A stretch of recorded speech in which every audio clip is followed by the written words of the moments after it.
Fox Sports. We are Baltimore. We are Wisconsin.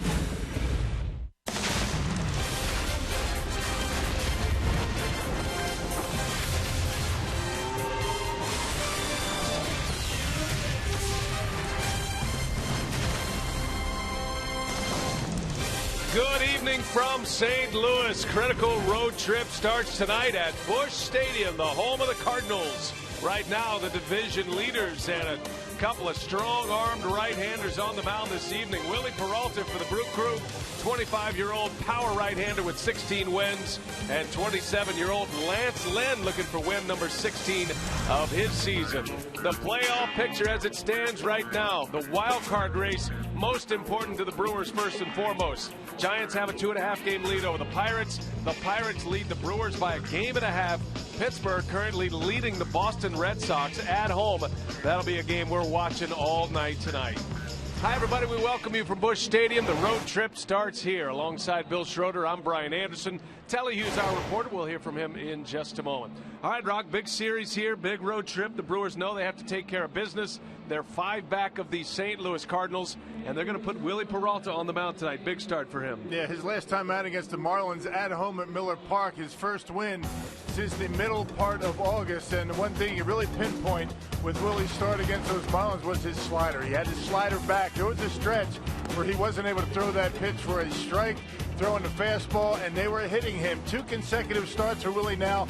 In the month of September, he's 1-1, throwing the baseball very well. He's had very good success this year, in particular against the St. Louis Cardinals. He's 3-1 this year against St. Louis. He needs to come up big tonight to get this road trip and this series off to on a good note. Well, that victory he had against the Marlins last Wednesday, that started this nice little run for the Brew Crew. They've won 4 of their last 5 games, and they start a 9-game road trip here in St. Louis. You got 3 in Pittsburgh and then 3 in Cincinnati.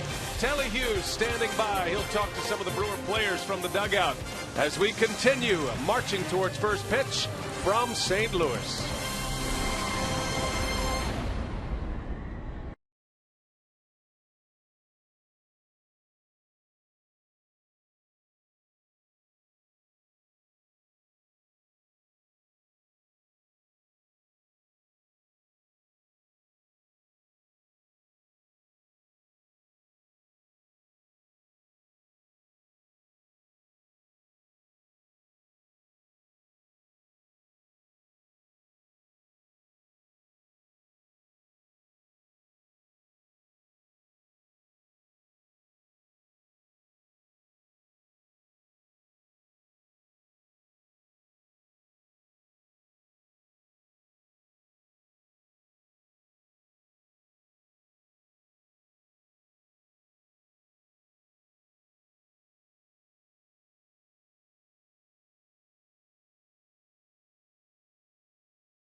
Fox Sports Wisconsin is brought to you by Menards. Save big money on all your home improvement needs at Menards. By Miller Lite, now in the original can. It's Miller time. By Toyota, let's go places. And by Southwest Airlines, without a heart is just a machine. The Brewers begin the stretch run of the season in St. Louis with 3 against the Cardinals to crank up a crucial 9-game road trip with postseason positioning on the line. Welcome back to Busch Stadium, where the crew will kick off their final road trip of the season, a trip that could ultimately decide their postseason fate. 150 games are in the book, 12 to go, but the next 9 could very well determine their destiny. We all kind of expected that it would come down to this, with this tight race like it is. I think that, we have everything in front of us, as far as taking advantage, and we got to take advantage. I mean, we have these guys, Pittsburgh, who's in front of us. We're going to play them after this, and, we got to take advantage of that. Coming up, big bats will play a big part in this series between the Brewers and Cardinals. Jeff and Davey will take a closer look at the heavy hitters after the break.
Final matchup of the year, the Brewers and the St. Louis Cardinals on a cool September night, 66 degrees at Busch Stadium, St. Louis, downtown St. Louis.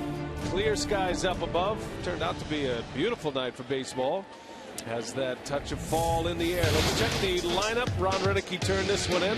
It's courtesy of Associated Bank. You got Gomez, Jeanette, and Lucroy at the top. Ramirez, Braun, and Gerardo Parra in the middle, with Matt Clark getting the start at first base. Gene Segura will play short. Willie Peralta will round it out. The starting nine against right-hander Lance Lynn, who is emerging as a potential ace of this St. Louis Cardinals club. They have Lynn and Wainwright at the top of their rotation. And Lynn's first pitch is away for ball one, and away we go from Busch Stadium. And Lance Lynn looking for his 16th win on the season. Over the last 3 years, he's won 48 games for the Cardinals. 9-3 here at Busch Stadium this year in 16 starts, and 2-0 this year against the Milwaukee Brewers. Continues to be a big winner for St. Louis. Another 15-win season this season. He's had 3 in a row. And he deals a strike to Gomez. Cardinals are lined up with their starting rotation the way they want it. This big series against the Brew Crew. Adam Wainwright tomorrow. Shelby Miller will pitch the finale on Thursday night. 3-game series. It starts a 9-game road trip. The Brewers go from St. Louis to Pittsburgh. A weekend series with the Pirates. That's the team the Brewers are trying to chase down first, as Gomez strikes out, and Lance Lynn night begins with a K on Gomez and a high fastball. Yeah, the defense for the St. Louis Cardinals brought to you by Menards tonight. They're 4th in the National League in team fielding percentage, a .985 team fielding percentage. They committed only 83 errors this year. And the backbone of that defense, obviously, Yadier Molina back behind home plate. He spent a good stretch of time on the disabled list with a bad thumb. Yeah, a couple of months, had surgery on that thumb. That is the right thumb of Molina, his throwing hand. Scooter Jeanette at the plate, and a fly ball to right on the first pitch he sees. It's out to Jay for out number 2. 2 quick ones for Lance Lynn here in the first inning. Man, Lance Lynn, not a guy that's going to mess around too much. He throws a lot of fastballs. He'll flip up a slider up there, but most of the pitches that the Brewers are going to see today, fastballs, he locates pretty well, keeps it down in the strike zone, and will elevate it with 2 strikes. Now, Lynn's been a big winner here at Busch Stadium. He is 17 games over 500 at Busch Stadium the last 3 seasons. That's a 27-10 record with a 2.82 ERA. Goes back to the 2012 season, the year Lynn won 18 and was an all-star for the Cardinals. He and Adam Wainwright with 27 home wins. Only one pitcher has more than 27 wins. That's Max Scherzer of the Tigers, who has 29. And 9 of those wins have come this year. 9-3 at home in 16 starts. Jonathan Lucroy hitting 3rd in the lineup once again. You got Braun batting 5th as Lucroy takes a strike, and it's quickly 1-2.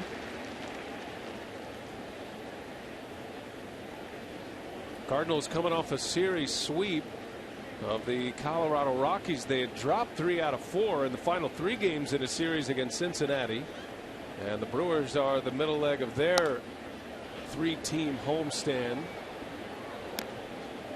It'll be the last matchup of the year between the Brewers and the Cardinals. Milwaukee cannot win the season series. St. Louis 10-6 currently against Ron Renicky's Brewers. Yeah, these 3 wins would be very nice to pick up. I mean, it's certainly almost a position that the Brewers have put themselves in. They need to at least win series in the rest of the way. 4 series left. You win each one of those series, you're in pretty good shape. I thought it was interesting, Renicky saying today that he felt the first 2 games on this road trip would probably define what the road trip will be. You don't hear managers usually be that specific, but Renicky has Peralta on the mound against Lynn tonight, and then you've got Mike Fiers tomorrow. Still questions about his return to the mound. It'll be his first outing since he hit Stanton of the Marlins in the face. We'll see how effective he'll be tomorrow. Yeah, had a pretty good side session a couple of days ago, and we'll see how he fares. Going to have to be good. You're facing Adam Wainwright tomorrow night.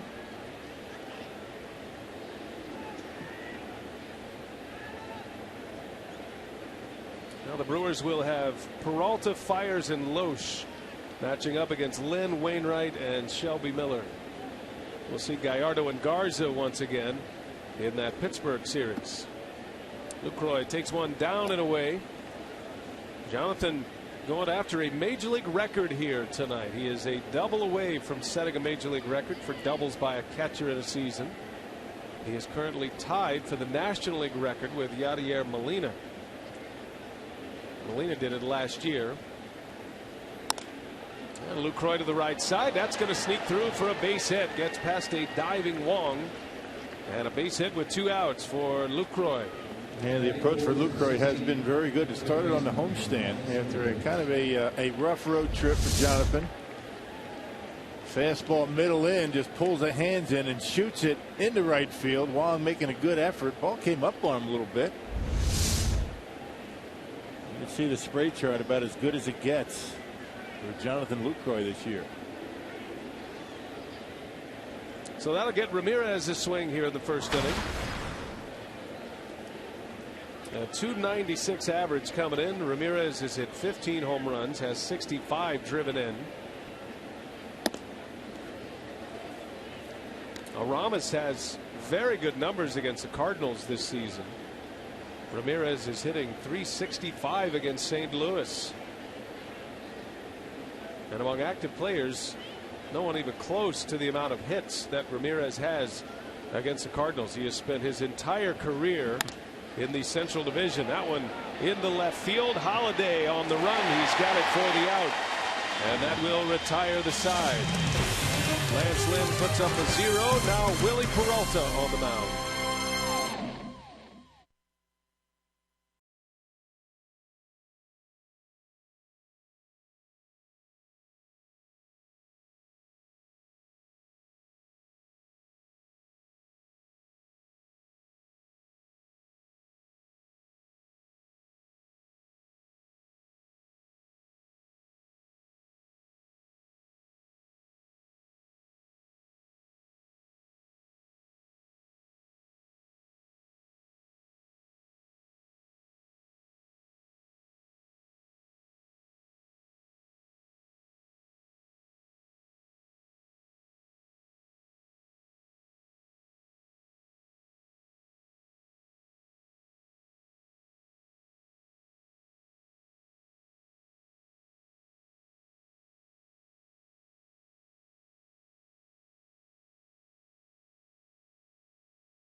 Cardinals are coming up. Their leadoff hitter Matt Carpenter ready to start it for St. Louis. Mike Matheny has seen his ball club take control of this National League Central Division.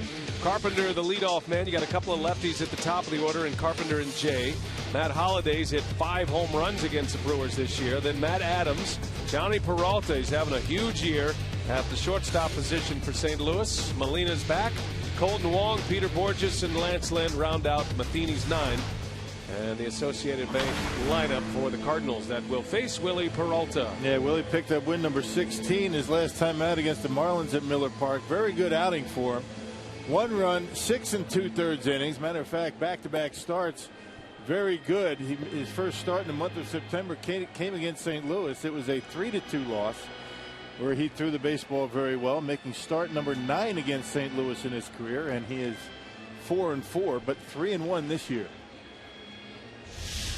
Check out the Brewers as they line up defensively. Brought to you by Menards tonight. You got Gerardo Parra in left. Chris Davis sits this one out. So it's Parra, Gomez, and Braun in the outfield. Ramirez, Segura, Jeanette. Clark gets another start. Matt Clark at first.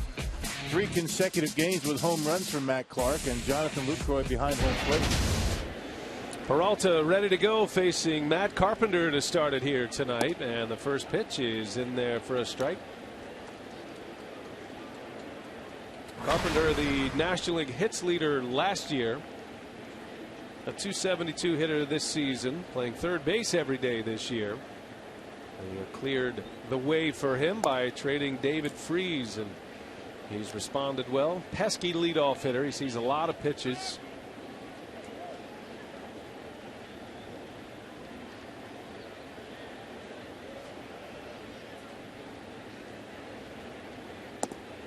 Yeah, good fastball for a strike. Got the outside corner. Yeah, Willie's had good velocity. His command has been pretty good his last 2 times out, but as usual, last 2 starts, the slider was a good pitch for him. That's when he's normally going to have a good outing. When he's got that pitch, he's able to get some swings. 1-2 pitch misses away. That's the pitch right there. That one just spun up there a little bit. Didn't break much. Was it me, or did we see a lot more change-ups from Peralta against the Marlins his last time out? He did work a few of them in there, and very effective with it too. And normally Willie's going to, if he's going to throw his changeup, which he hasn't done all that often this year, it's going to be against lefties. But he threw a couple against some right-handed hitters for the Marlins. Let's see what he does tonight. He's had some success, a lot of success against the Cardinals this year. One of his nemesis hitters is Matt Carpenter, though, who's hitting over 400 against him, and he'll tack one more on, a base hit. Carpenter with a leadoff single. Carpenter has 9 hits against Peralta this year. He's 9 for 19 at the plate this season. That includes a home run. So he's been a tough out for Willie Peralta. Yeah, 2 guys in the lineup that have hit him pretty well. Carpenter and Matt Holliday, number 3 hitter. Well, he's had some success against the rest of the guys for the most part. You got to keep this Cardinal ball club down early. They do a lot of damage in the first few innings of games. It's kind of been their MO this year. They jump on you early, score early, get ahead, and then turn it over to their terrific pitching staff, whether it's the starter finishing his outing and then the bullpen. They've had an excellent late inning relief scenario, especially as they've turned the corner after the All-Star break. Cardinals again having another good September. They've seemed to do that each and every year, and this year is no different. Kind of wallowing around, kind of just treading water throughout the entire season, but hanging in there and staying close. 10-4 so far this month. But you know, the Cardinals, no matter if it's Mike Matheny, Tony La Russa, have always been able to put together good Septembers. Lucroy setting up inside. Peralta misses in there, and Wong, or rather Jay, with a base hit.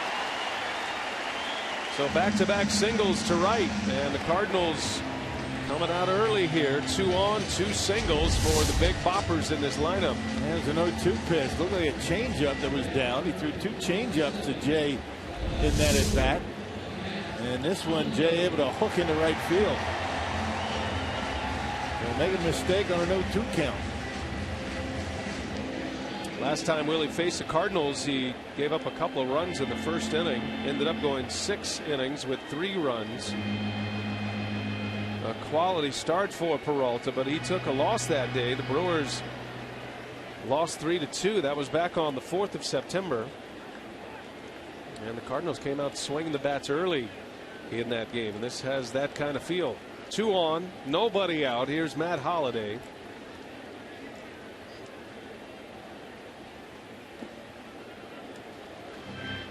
Willie does get a lot of ground ball double plays, and Holliday grounds into a number of double plays, but he's been one of their hottest hitters lately.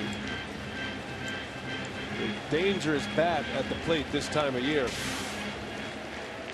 Holliday does have 19 double plays grounded into this season. That is a lot. That's the most on the Cardinals club. And the Cardinals have hit into the most double plays this year in the National League. 131 double plays they've grounded into this year. They make contact. They don't strike out much. They've struck out the fewest. But because they make contact, they do ground into a lot of double plays, and that's what Willie needs right here. Maybe changing the signs up.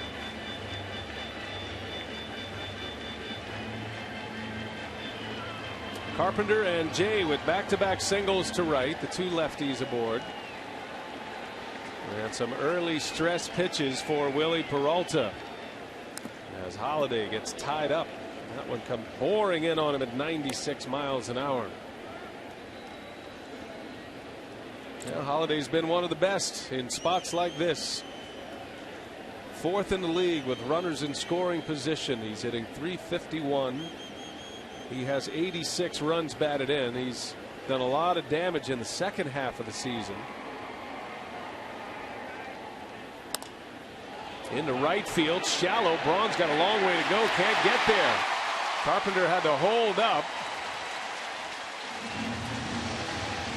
And the bases are loaded with nobody out to start this game. A little flare by Holliday falls. Braun plays so deep in right field. These are usually hits. And really able to get in on Holliday. Got in on his hands, but Holliday's so strong, able to muscle it out there in the right field. Carpenter had to hold up to make sure it wasn't going to be caught, and he has to stay put at third base. Now the Brewers play deep to cut off the extra base hits, keep that slugging percentage down, but it has to be maddening to see these little flares fall, and a lot of them do fall against Milwaukee. It's a big outfield here at Busch Stadium. And now the dangerous Matt Adams, who's been nursing an oblique injury. Bases loaded, nobody out. A spot where Peralta could use a strikeout.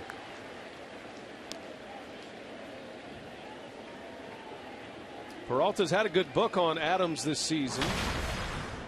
Adams hitting just 143 against Peralta. He's 2 for 14. Willie struck him out 3 times.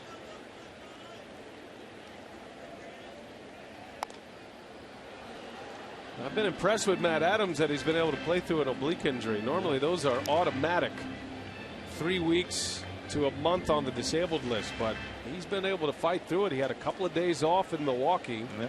He came back and he was effective in that series against the Brewers. Yeah, hit a home run. Yeah, good hitter. But has struggled with runners in scoring position this year. Peralta desperate for a ground ball here. They'd love to get 2. They'll concede a run. It has the makings of a big inning for St. Louis before a lot of folks have made it into their seats.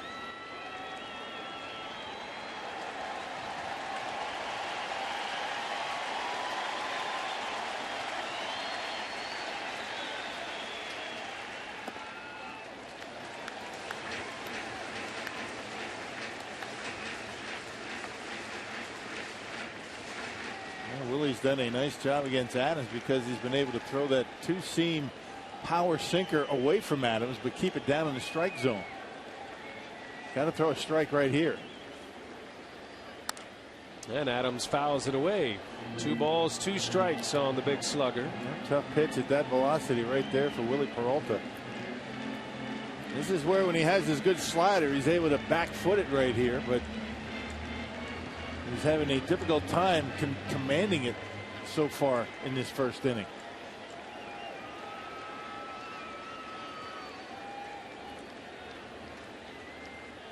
Two and 2 now. Bases loaded, nobody out. Peralta delivers high and away, ball 3. And forced to come in there on Adams. Interesting note on Matt Adams. He is the Cardinals co-leader in triples this year. He and the fastest guy on the Cardinals, Peter Borges, have 5 triples this season. Payoff pitch on the way. Misses badly. Bases loaded, walk. And not the start the Brewers are looking for sure. Wow. Cardinals take the lead 1-0 here in the bottom of the first. Peralta does not have an out, and Rick Kranitz is on his way out. You can't let this get away too badly. We already talked about the fact that the Cardinals do a lot of damage early in the ball game and then leave it up to their pitching staff. And got to some way, somehow find your way out of this mess.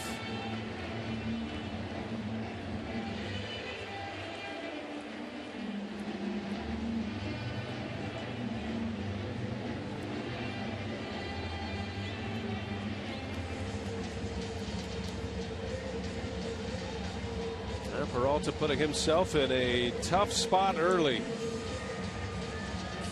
Brewers come up empty in the top of the first inning, get a 2-out single from Lucroy. Lynn pitches out of it, and Willie's in a mess. Here's Johnny Peralta.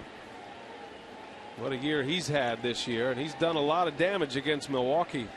6 of his 21 home runs this year have come against the Brewers.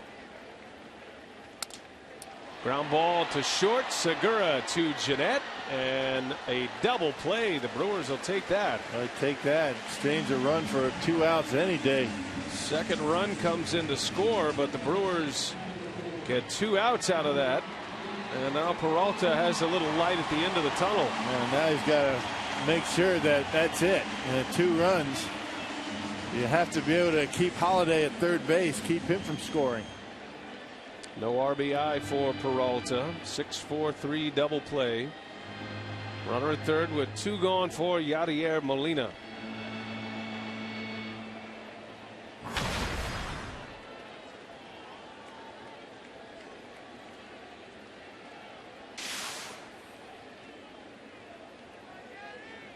Molina's been a hot hitter. A lot of questions coming back from thumb surgery with Molina at the plate. Cardinals knew he was going to be great behind the plate. He's one of the best to ever do it, and it's his right thumb. He's actually thrown the ball well, but he's come back and he's swung the bat well also. Yeah. Had 3 hits on Sunday and had 17 hits, Rock, in his last 14 games. That's impressive coming back from a hand injury. Yeah, and especially missing 2 months and coming right back, picking up right where he left off. A lot of confusion defensively. Lucroy, Ramirez going out and talking to Willen, maybe trying to figure out if they want to protect against a bunt. I don't see that happening. There's a strike. Ramos Ramirez way back behind third base.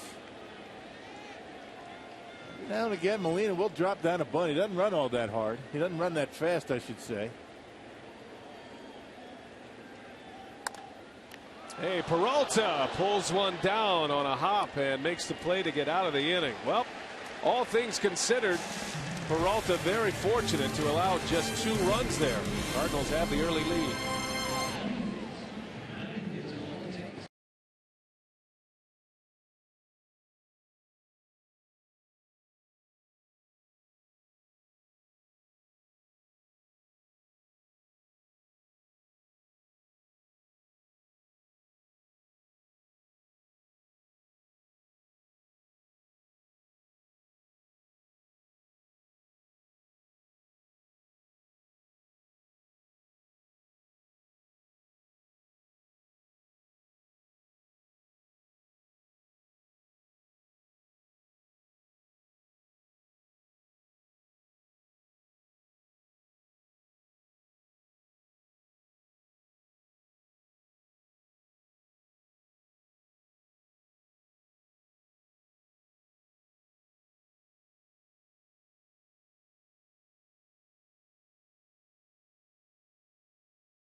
And the Brewers will have to play from behind early in this one. The Cardinals get 2. Could have been a whole lot more.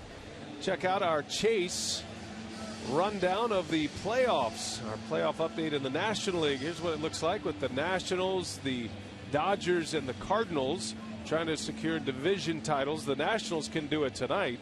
They play the Atlanta Braves. You got the Giants leading in the wild card 1, Pittsburgh in wild card 2. And Pittsburgh leading 2-0 at home against the Red Sox in the 5th inning tonight. Keeping an eye on that Nationals-Atlanta game. That one's in the 6th inning. Washington can punch their ticket to the postseason. The Angels, the first official entry into the postseason with a win last night. Congratulations to Mike Scioscia and his club. Yeah, they're 9-1 their last 10. They've got a 10.5 game lead. 94 wins for the Angels. Got a chance to win 100 this year. Maybe the only team to do it. Ryan Braun will lead the way for the Brewers, down 2-0.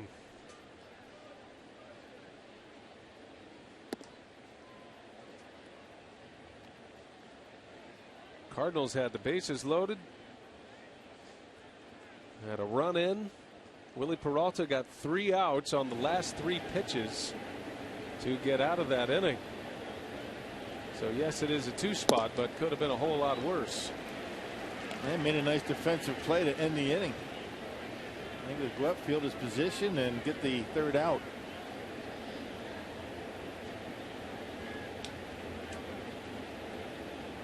A 21 pitch inning for Peralta. Lance Lynn working a scoreless 1st inning. The Brewers did get a single from Lucroy.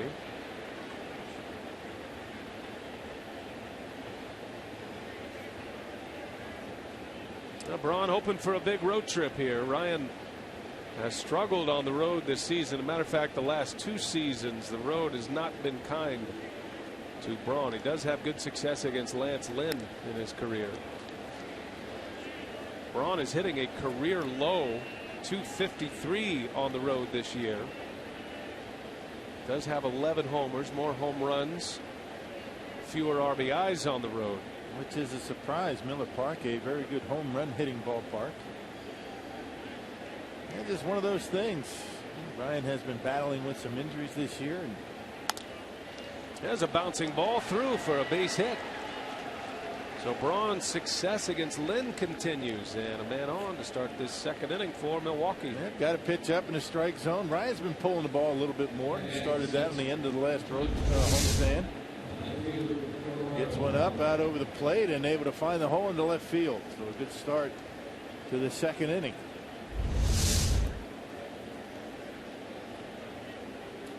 Now to bring up Gerardo Parra, one of 3 left-handers in the batting order today for Renicky.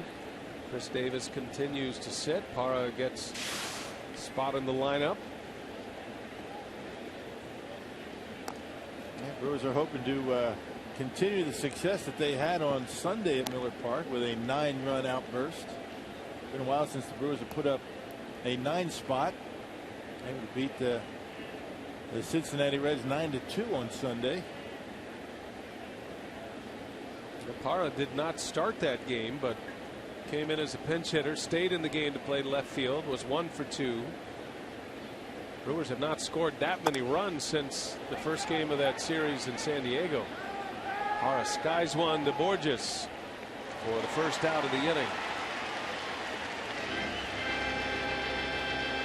Well, a big part of that offensive barrage on Sunday. Matt Clark, and he gets another start here tonight. Clark has homered in his last 3 games. That's on the Powerball home run count.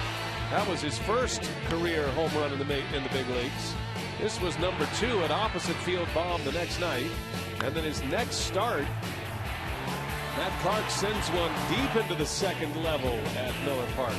Got some separation from the Reds in that inning. That was a 3-run homer for Matt Clark and part of a 5-run inning for Milwaukee. Gets the call again tonight as he takes a strike. For more on Matt Clark and his surprising story, we check in with Telly. Well, BA, Ron Renicky said that he is riding the hot bat of Matt Clark, and he wasn't worried about the magnitude of this game not allowing him to be in the lineup. He said this all reminds him of a young Francisco Rodriguez who came up in 2002 with the Anaheim Angels, and he ended up being a huge part, being their closer in that World Series run. So he said this is the same type of magic that could possibly happen, and if the other guys that played first base were hitting better than him, they would be in the lineup. So it's all about him riding the hot bat of Matt Clark. And that's what you have to do this time of year. You really can't worry about how it affects others. I mean, if you got a guy that's swinging the bat, you got to put him in the lineup. It would be surprising if he was not starting. Not a surprise that he is in the lineup, but if he wasn't after hitting 3 home runs in consecutive starts, you got to wonder why. Well, and I think Renicky likes Overbay in a pinch hitter's role. Overbay's been great in that role. Gives him a veteran bat off the bench. He feels more comfortable with Overbay coming off the bench than Clark, being a player in his first run in the big leagues. So now you get Clark in there. He settles into the game. He's got a little confidence brewing now. And he's that left-handed power bat that the Brewers have been looking for. And Mark Reynolds started at third base on Sunday, hit a home run. Trying to figure out any way you can to get as much offense in the lineup every single day. Clark had a big swing, but pops it up shallow center field. And Borges is there for out number 2. Yeah, different positions with K-Rod and Clark, of course, pitcher to hitter, but the same discussions in the coach's office about what do we do here? How should we approach this player? And Clark's an older guy, and he's been in the fire in Japan. He's had a lot of high-level competition, raucous environments. That's not going to faze him much. Hit 25 home runs last year for Chunichi in Japan. So he's used to the setting a little bit. Right. Gives the Brewers coaches a little more confidence. Plus the games back in Miller Park were just as important as these games that they're playing right now. I mean, no less important. Maybe the intensity a little bit higher when you're on the road playing the teams that are in front of you in the postseason. Here's Gene Segura. As his bat continues to be a work in progress, Segura's defense is certainly not. He has been spectacular here in the last couple of weeks. Got a great run defensively on the last homestand. And another guy's got pretty good numbers against Lance Lynn, huh? 7 for 15 in his career. Yep, and Segura had a couple of hits on Sunday afternoon.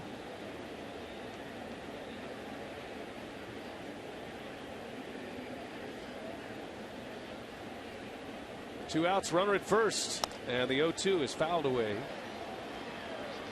Yeah, Segura seems to be waiting back a little bit better.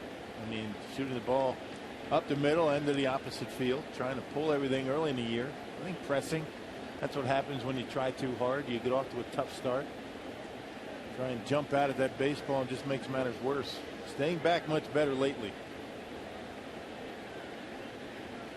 Well, Segura had 11 hits on the homestand, hit .355. Fights that one off foul.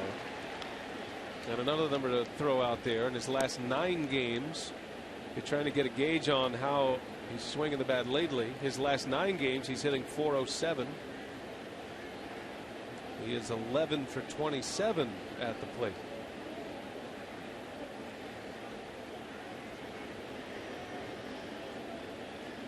Continues to hit near the bottom of the order. Typically been hitting 8th.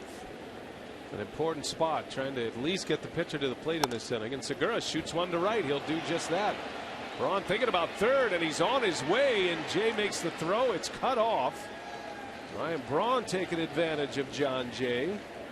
And it's first and third with 2 outs. Good piece of hitting there by Segura. It reminds you of the Gene Segura of last year, doing just this on a pitch away.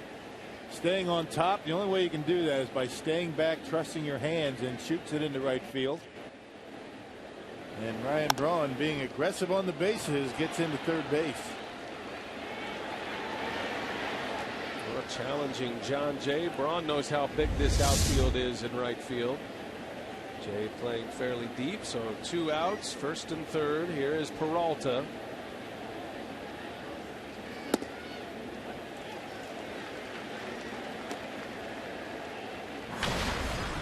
Well, if there was ever a time for Willie Peralta's first career home run, it might be right now. You've Been waiting all year. Been waiting his entire career. Matter of fact, the Brewer pitchers at the plate have really struggled. As a matter of fact, they are now 0 for their last 37 at the plate. Last time a Brewer pitcher had a hit was Mike Fiers back on August 19th.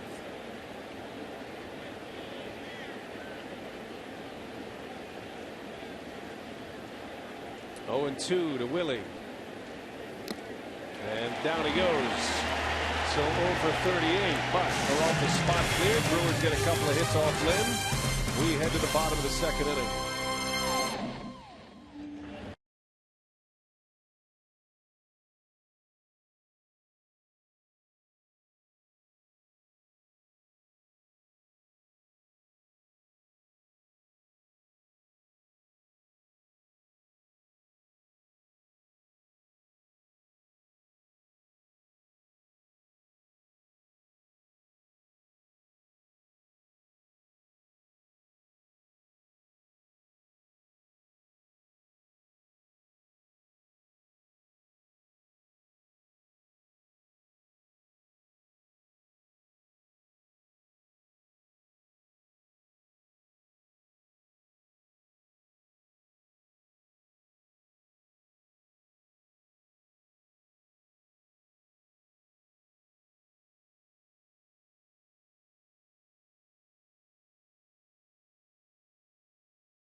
In the first inning, and here we go to the bottom of the second. How about our AT Universe rewind? We take it in New York last night. Jacob deGrom tied a major league record, and you talk about a guy starting to make a name for himself. He struck out the first 8 batters he faced last night, which tied him with 2 others. The legendary Jim DeShays had 8 strikeouts to start a game, and congratulations to Jake deGrom, and he's looking like he might have a chance to win the Rookie of the Year. Yeah, no kidding. He's really stepped it up. I mean, he had 13 strikeouts on the night, but he struck out the first 8. All position players. He couldn't strike out the pitcher. That's right. Jared Cozart to break the record. Unfortunate for him, but certainly, all that 13 strikeouts, and the Mets lost. Not only did he not strike him out, Cozart, the pitcher, got a hit to break up that terrific run. It was fun to put Jim DeShays back in the headlines again. DeShays, our buddy, calling games for the Chicago Cubs. And the record still stands, JD. I have to ask him about that on the final 3-game series of the season at Miller Park. Yes, we'll bring that up. Who knows? We might have someone join him between now and then. Colton Wong leads off for St. Louis. Peter Borges to follow, then the pitcher Lynn. And an inning that Peralta needs to handle the first 2 hitters, make this a quick one for him.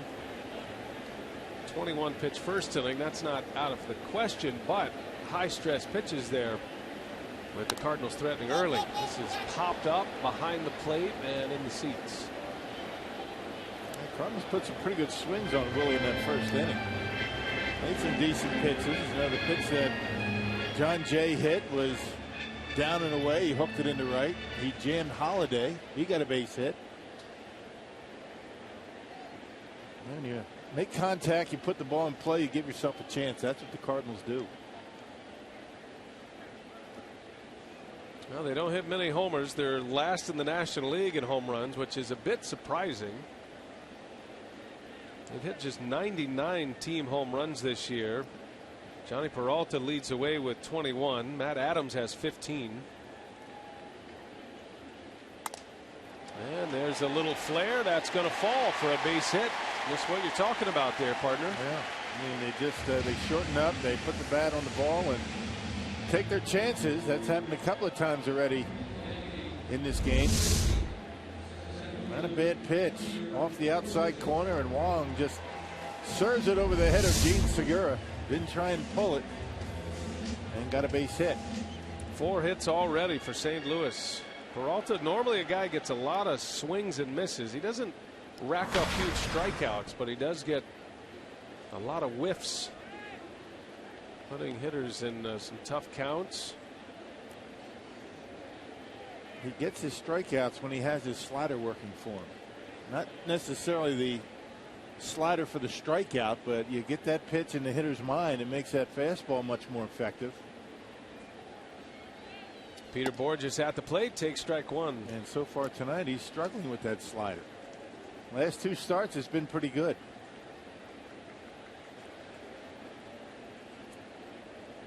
Well, there are a lot of reasons the Brewers need Peralta to be on his game tonight. He's off to a sluggish start here. One of the bigger reasons concerns tomorrow's starting pitcher and Mike Fiers. I think the Brewers are saying all the right things. Fiers is saying all the right things, but you do have to wonder how he's going to be. That really shook him up, the pitch that hit Giancarlo Stanton, that fastball. And you just don't know at this point till he gets on the mound how his emotions, how he's going to react. And the Brewers certainly are going to have some pitchers ready to go. You do have a couple of guys who can go in a long relief situation. You got Marco Estrada, of course, who's been in that role for a little while, and then Jimmy Nelson, who just got taken out of the starting rotation, so he could fit that bill as well. Yeah, but as much as you worry about tomorrow, these are games that you can't give up on. I mean, if he needs Marco tonight, he's got to go to him, right? I mean, you have to win. You have to win each and every game. At least that's the way you got to go about it. You can't save somebody for tomorrow. And that's why Willie has to come up big. Yeah, the Brewers really need Peralta to get it turned around here. 2 balls and a strike on Borges. Cardinals got Borges from the Angels. They traded David Freese, and a trade where both clubs had a need at a particular position and felt like a change of scenery for both players might do him some good. Borges got off to a terrible start this year, but he's come on here lately. Pops that one up. Long run for Jeanette, and he's got it for the out, first out of the inning. Hey, the Brewers' final regular season home series of 2014 starts on Friday, September 26th and ends on September 28th as the Brew Crew face off against the Chicago Cubs to close out the 2014 regular season. Call 414-902-4000 or go to brewers.com for tickets.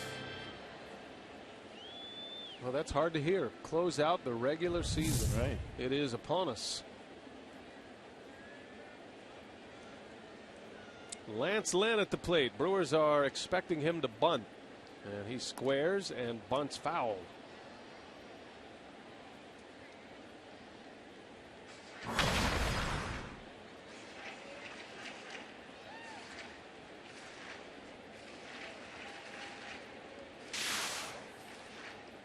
Man, not much of a hitter. Lance Lynn's only dropped down 4 successful sacrifice bunts this year. Well, if he bunts one firmly at an infielder, specifically the mound with Peralta covering, or over at third base with Ramirez, he might have a chance to turn a double play.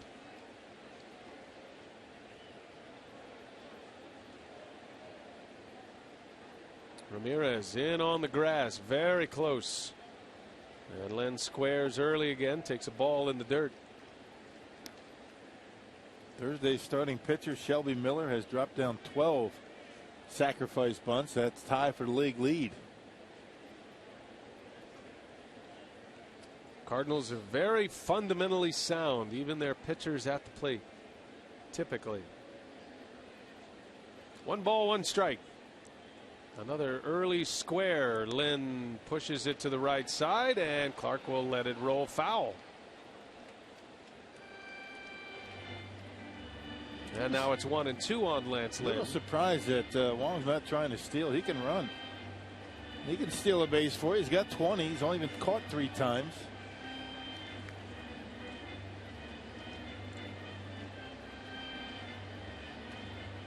Now Wong and Borges are their stolen base threats. Cardinals don't do a whole lot of running.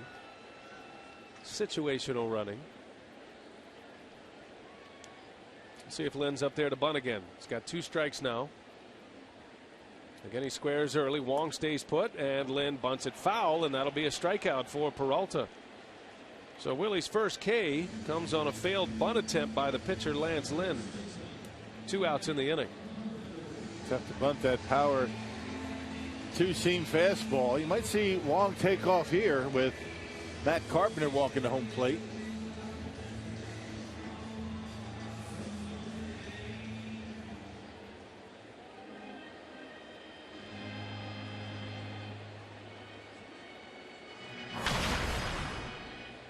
Top of the order here is Carpenter. Got a single to right. His first time up last inning. First time through the order, the Cardinals go 4 for 8 with a walk against Peralta. The RBI was Matt Adams on a bases loaded walk. The other run came in on a double play.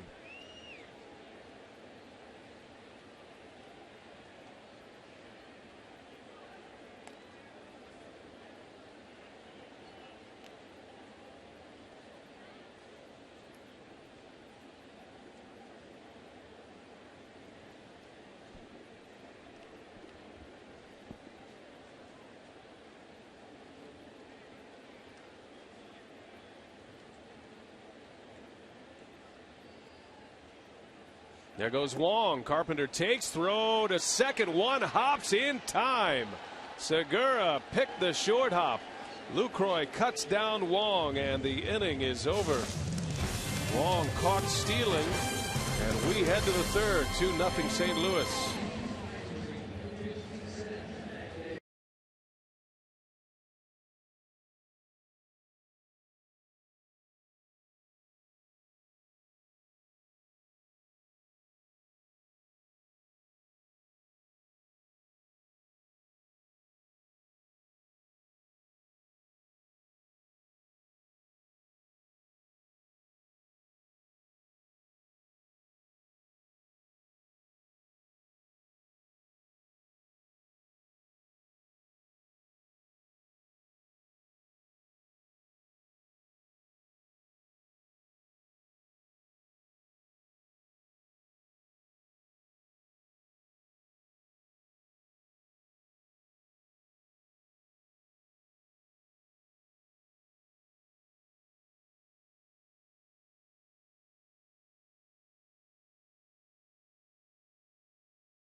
Baseball on Fox Sports Wisconsin is brought to you by Piggly Wiggly, the official supermarket of Fox Sports Wisconsin. And by Marshfield Clinic. Don't just live, shine. Busch Stadium, St. Louis, and we head to the third inning. 2-0 Cardinals. Saturday, MLB returns to Fox. It's the Tigers and the Royals. They'll square off in a crucial AL Central showdown. Or you'll get the National West leading Dodgers. They take on the Cubs. And then on Fox Sports 1, the NL Central. It'll be the Cardinals and the Reds. Action starts 11:30 a.m. Central on Fox. continues 6 p.m. Central on FS1, streaming live on Fox Sports Go. Tigers are getting hot now. They have a game-and-a-half lead in that division. And they've won 4 in a row, 7 of their last 10. Pitching starting to come around. Tigers coming off a sweep of the Cleveland Indians. Might have ended the Indians' season for all intents and purposes. Top of the order, Carlos Gomez will lead off. Lance Lynn goes first time through the order, giving up 3 hits. Brewers go 3 for 9. Lynn with a couple of strikeouts. Gomez trying to bunt his way on. Bunts it foul. Gomez has been in a home run drought here lately. Brewers would love for him to find that home run stroke. He's sitting on 21 as you take a look at the Powerball home run leaderboard. It might have something to do with that sore wrist. Lose some of your power when you have a bad wrist, don't have the strength. It's been nearly a month since his last homer. And Gomez chases that one. Down he goes. A swinging strike. And Lynn picks up his 3rd K. Second time he has struck out Carlos Gomez. That pitch up and in almost hit him, and he went through. Kind of reminds you of that Miami series, doesn't it? Happened twice. Hit batters. Both of them swung. Well, was fortunate to get out of the way of that one. Well, Lance Lynn does pitch inside, and he is very good pitching inside. It's one of the reasons he is emerging as one of the best right-handers in the game. Cardinals just raving about him. There's a terrific story at MLB.com today. Jennifer Langosh wrote a story on Lynn, his background, and Rocky was interesting. She pointed out that a lot of what Lynn likes to do and some of the emotion he likes to show didn't fly well here in St. Louis when he first got here. He took a lot of criticism from the club, some of the fans, and then it was Chris Carpenter who pulled him aside and said, look, channel that in the right ways. As Scooter Gennett singles to right. And a 1-out base hit. That's the 4th hit for the Brew Crew. It's always been the briefcase mentality here in St. Louis. They used to be, what people thought of with the Atlanta Braves. Those guys showing emotions not allowed here in St. Louis. I remember Colby Rasmus, a little bit of a rebel. He was sent packing, but I think that Lance Lynn is a guy that the Cardinals want to figure out a way to keep. He's got 48 wins in his last 3 seasons. Yeah, Mike Matheny even admitted that, we both had to learn each other and his personality, what makes him tick. One aspect about Lynn that I did not realize, he had lost a lot of weight a couple of years ago, and he really ran out of gas at the end of the season. And he felt like it was because he was a lot lighter and thinner. Then he was like 30 pounds thinner than what he was accustomed to. Lucroy on the ground, picked up at 3rd. Carpenter goes to 2nd for 1 over to 1st for a double play. So the base hit wiped out just like that. Goes 5-4-3 and the inning is over.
third inning.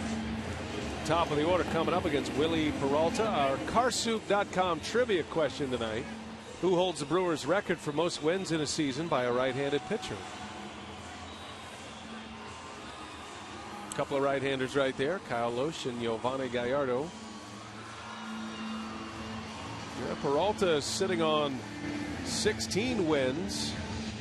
He is 5th in the National League in victories coming into play tonight. It's been a good year for Willie Peralta, getting settled in as a big league starter.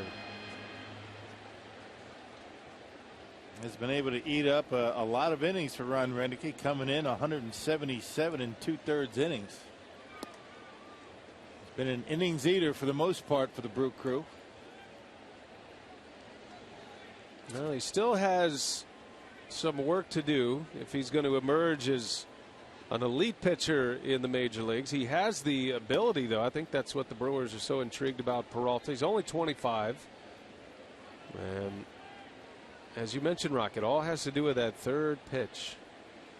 The slider, the changeup. He's thrown a few more changeups last few starts. Matt Carpenter pops it up.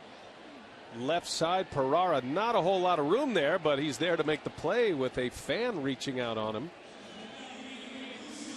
And one away as Carpenter is retired.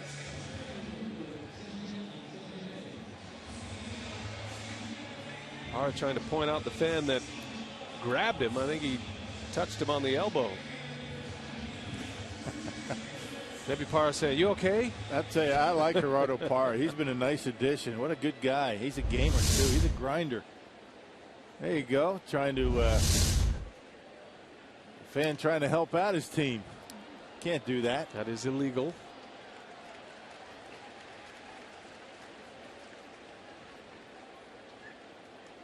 Parra makes the play, no problem for the first out. John Jay at the plate with one away.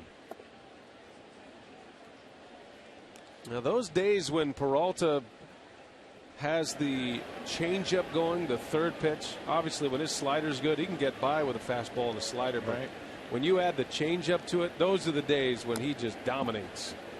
And we've seen that on a few occasions this year. He had one of those games against Cincinnati. 2-0 win. He drove in both runs. He's got the stuff. You're right. And you know, a good example of the way he's matured as a pitcher was that first inning tonight. I mean, he was able to get himself out of that mess with only 2 runs on the board. I mean, bases loaded, 1 run in, nobody out, and it was just 2 runs. You know, back in the old days, that might have been a 5-run inning. Hot shot over to third base. Ramirez will make the play, and 2 quick outs for Peralta. Jay is retired. Yep, guarantee your spot at Miller Park this postseason by signing on to be a 2015 Brewers season seed holder. Simply place a deposit on a 2015 ticket plan of 20 games or more, and you'll qualify for 2014 postseason privileges. For more information, visit brewers.com/season tickets or call 414-902-HITS. Here's Matt Holliday with 2 away. Holliday singled to right in the first inning. He got jammed. He muscled one in front of Braun in right field. That loaded the bases. First 4 batters to face Peralta all reached. Holliday into left center field. Well hit. Long run for Parra, and he'll make the catch. Gerardo runs it down just shy of the fence. And Willie with a 1-2-3 inning. Couple of hard hit balls, but nothing to show for it. Nice play by Parra.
flags when the bases for the series are special marked. It's a beautiful thing. How about our Southwest Airlines non-stoppable play? We could go two areas here. Now, remember this play, the fan reached up, grabbed Parra, and Parra was talking to him. He's just saying, you okay? You all right? And then after he made that catch to end the inning, he gives the ball to the man's son. Spreading good cheer. Yeah. Gerardo Parra. That's the way to do it. Little surprised he's still sitting there. Little Sparky's got a ball, and he's a Gerardo Parra fan. No, that's got to be it. The Superman cape, you know, the shirt. That's why they're still sitting there. Don't mess around with Superman.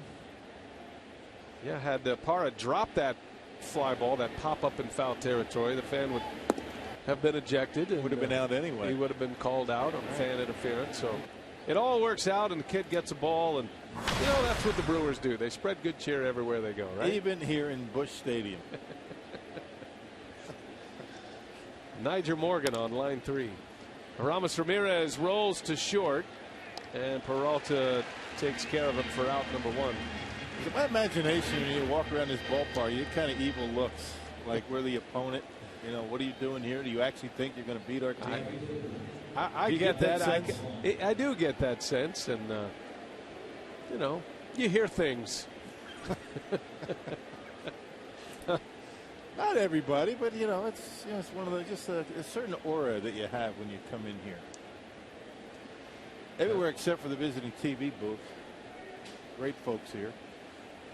Well, the Cardinals have dominated this division for many years, and they are in a position to win another division title.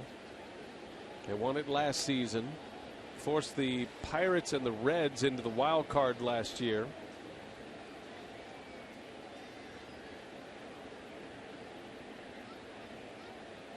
St. Louis would end up in the World Series, losing to Boston.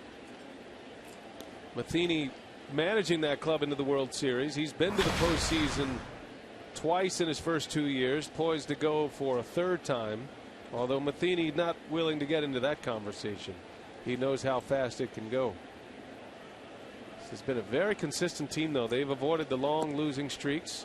Haven't really gotten on many long winning streaks either, but Cardinals have just been steady. They're playing their best baseball right now. And that's the thing. That's what you want to do. You want to just stay close and get hot at the end. And we've been saying all season long. You hang in there, you stay close, go on a run in September, and whoever does that's going to end up winning the division and getting to the postseason. 2-2 to Braun here. Cardinals 10-4 so far in September.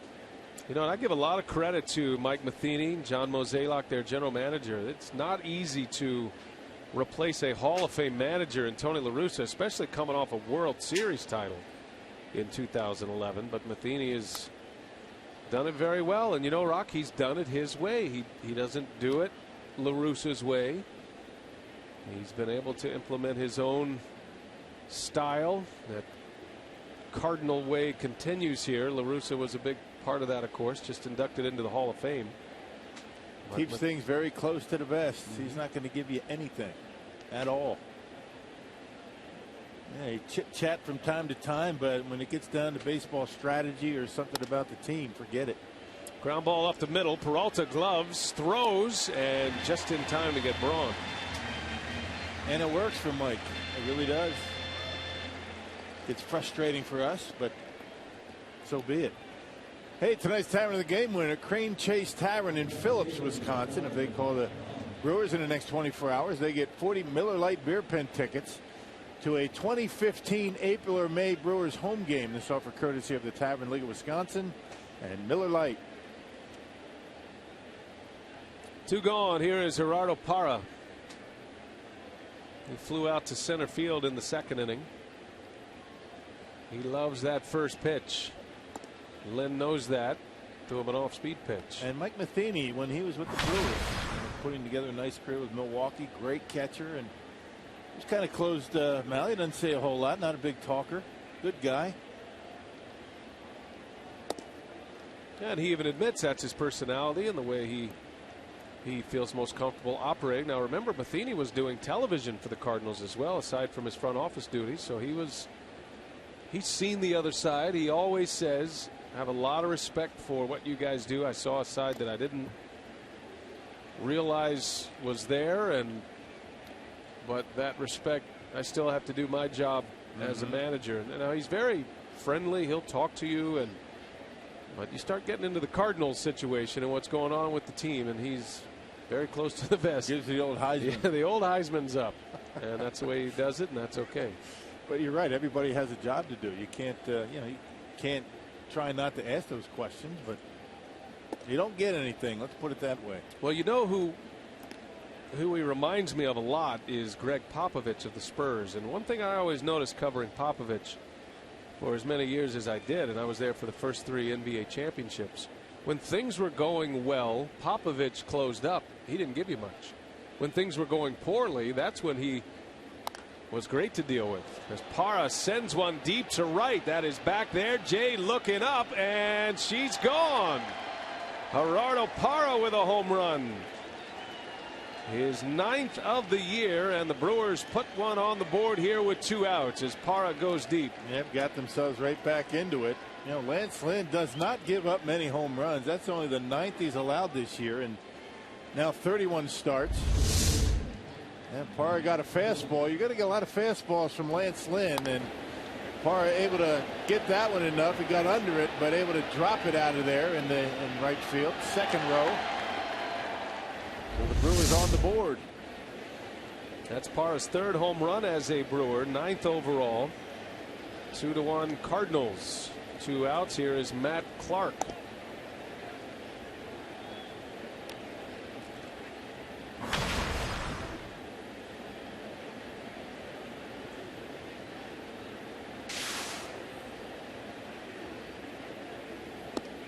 A big swing by Clark. 1 ball, 1 strike. That snaps a long drought for Lance Lynn against Milwaukee hitters. He had a little over 44 innings pitched consecutive without allowing a home run until that bomb by Gerardo Parra. And that's somewhat surprising that he's only allowed 9 now because of all the fastballs that he throws. I mean, it's basically fastball slider, but you're talking about 75% of his pitches are fastballs. Comes right after you, and still he's able to keep the ball in the ballpark. And Clark strikes out, chases a high fastball to end the inning. 4th K for Lance Lynn, but the Brewers put one on the board. The sweet swing of Gerardo Parra. 2-1 St. Louis. We go to the bottom of the 4th inning.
Has made it a 2-1 ball game here in St. Louis as we head to the bottom of the fourth. Time to check in with the crew in the community.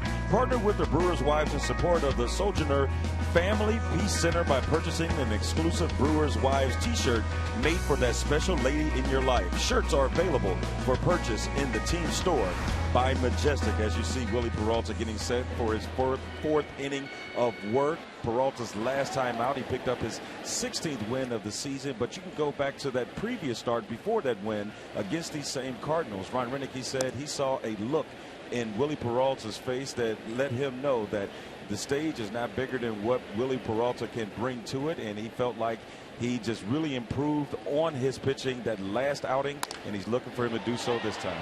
All right, Telly, thanks. Matt Adams reaches out, sends one to Gomez for the first out of the fourth inning. Peralta has now retired 6 in a row.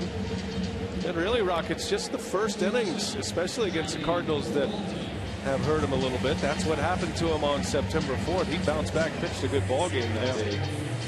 It's just a matter of Willie, when he gets himself into trouble, to be able to minimize the damage, and that's what he did in that first inning. Remember last year, he just wasn't able to get out of a mess. He'd give up big innings, 3, 4, 5-run innings. And it's all part of the maturity process for Willie. He has not been pitching all that long. A position player most of his life, still learning how to pitch at this level. That's the scary thing about Willie Peralta. He's just going to get better. Johnny Peralta at the plate. And just got Matt Adams on an off-speed pitch. Not sure it was a slider or a changeup, but Adams reached for it and flew out to center field.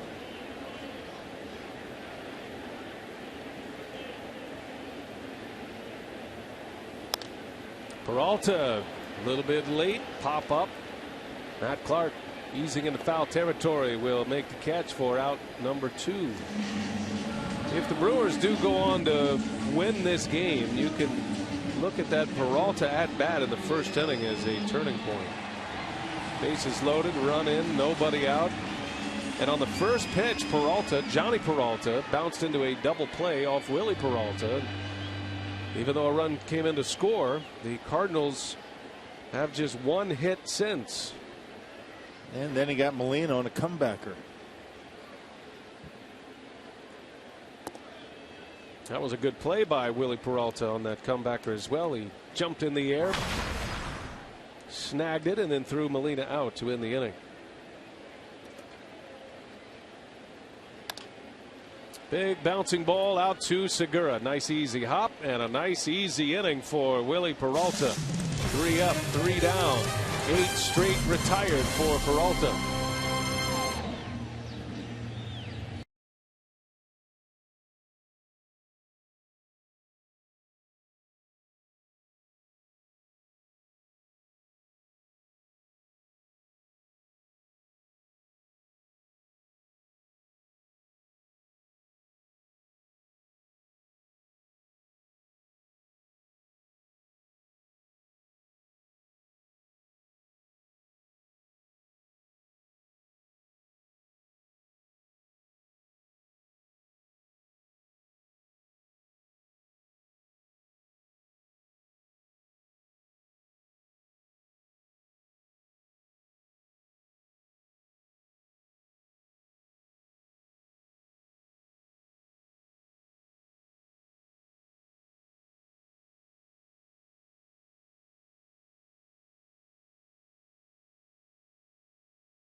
Brewers baseball on Fox Sports Wisconsin is brought to you by Southwest Airlines. Without a heart, it's just a machine. By the Wisconsin Lottery, reminding you to please play responsibly. And by Miller Lite, now in the original can, it's Miller time. The old courthouse, downtown St. Louis, and the famous arch in the distance, the gateway to the west. 2-1, Cardinals lead at top of the 5th inning. And we remind you to join Fox Sports Wisconsin for the 3rd annual Brewers Mini Marathon and 10K. That'll be Saturday, September 20th. Got a post-race tailgate party. Takes you through a lot of Milwaukee landmarks. For all the details, visit foxsportswisconsin.com. Click on the More tab.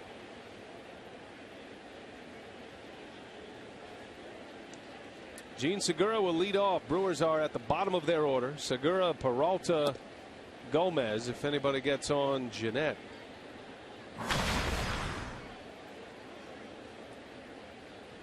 Brewers are on the board with a home run by Gerardo Parra. A rare homer against Lance Lynn. He's got the lowest home runs per 9-inning rate among starters in the league. Just 8 homers in 184 plus innings for Lance Lynn. And a guy who uses his fastball a lot and pitches up a lot. Yeah, and that's the thing. I mean, he's been very effective in keeping the baseball in the ballpark. Of course, this is a pretty good ballpark to pitch in. It's pretty fair. That ball that Matt Holliday hit a couple innings ago, thought off the bat it was a home run, but Parra able to make the catch out there in the gap. But particularly when the weather gets cool, it is tough to hit him out of here. Yeah, big ballpark. Pitchers Park here in St. Louis this time of year. Well, normally this time of year it's still pretty warm, but unseasonably cool. Temperatures will be dripping into the 50s tonight. See, it's vest weather up here for you. Yes, it is vest weather. It's a nice vest too. Perfect for occasions such as these.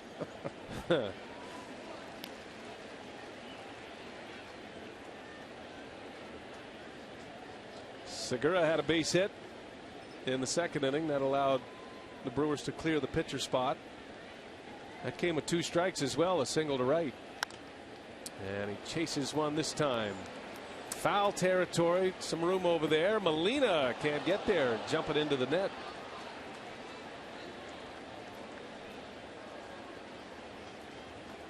Hey, without the net there, he might be able to reach in and grab that baseball.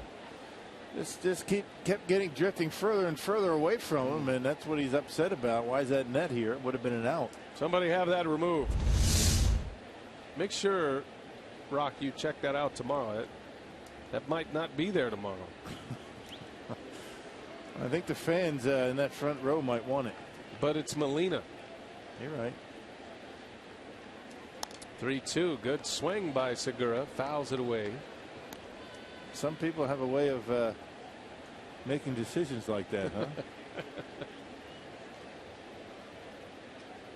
Although for fan safety, it's a pretty good idea. Yeah, it is. Real good idea. Because there's not a whole lot of foul territory, as there's not much in any one of these ballparks anymore. But one goes rifling in there, you're glad that net's there.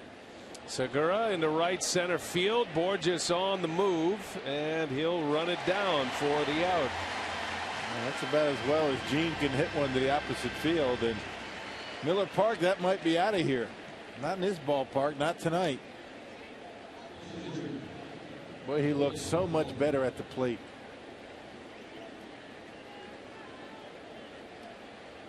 One gone for Willie Peralta.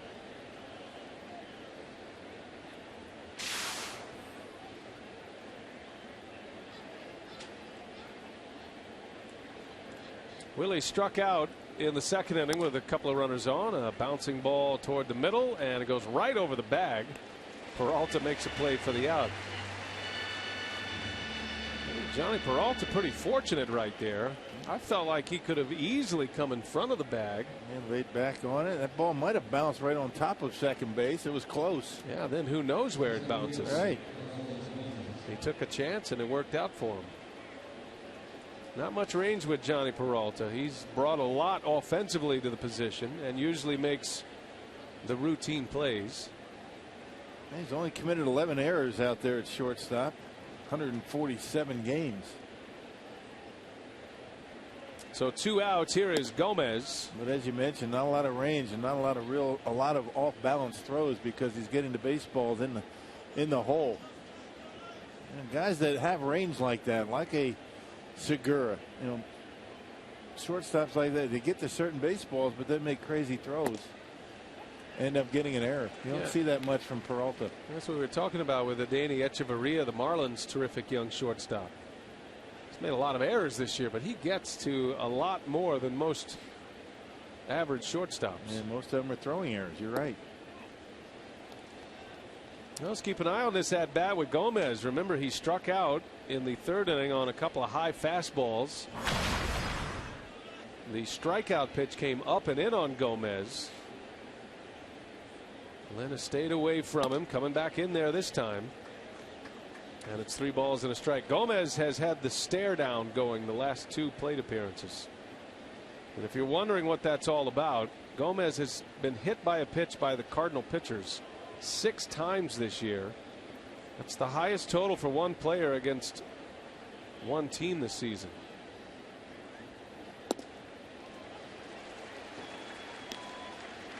Now Gomez does stand right on top of the plate, and he wears that big brace on his elbow, that padding, to protect that lead elbow. I can't think of any reason why there would be some bad blood between Gomez and the Cardinals.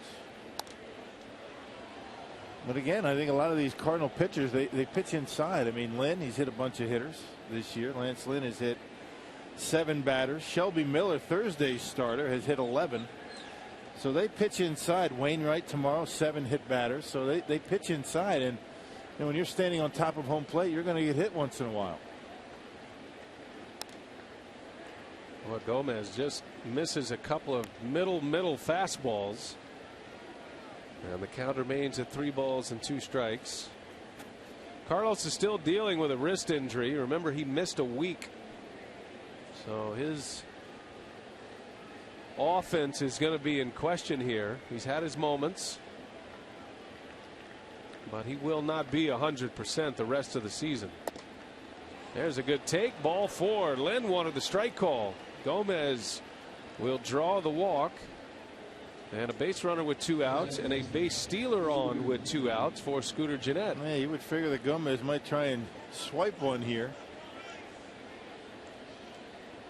Yeah, Scooter Gennett, a base hit his last time up, 1 in the hole between first and second.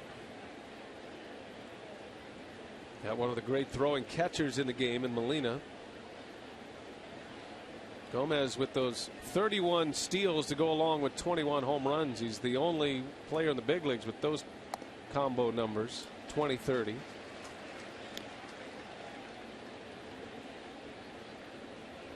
And Lynn gets rid of the baseball pretty well, pretty quick. Doesn't have that high leg kick, gives his catcher a chance.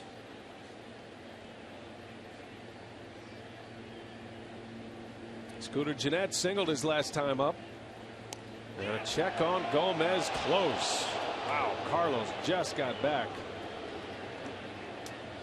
It's a good move there by Lance Lynn. That was his A move to first. He thought he had an out. And Lynn taking his time to get back on the mound to give the video crew an opportunity to take a look. Looks like he was back safely. I think Matt Adams just missed the tag as well.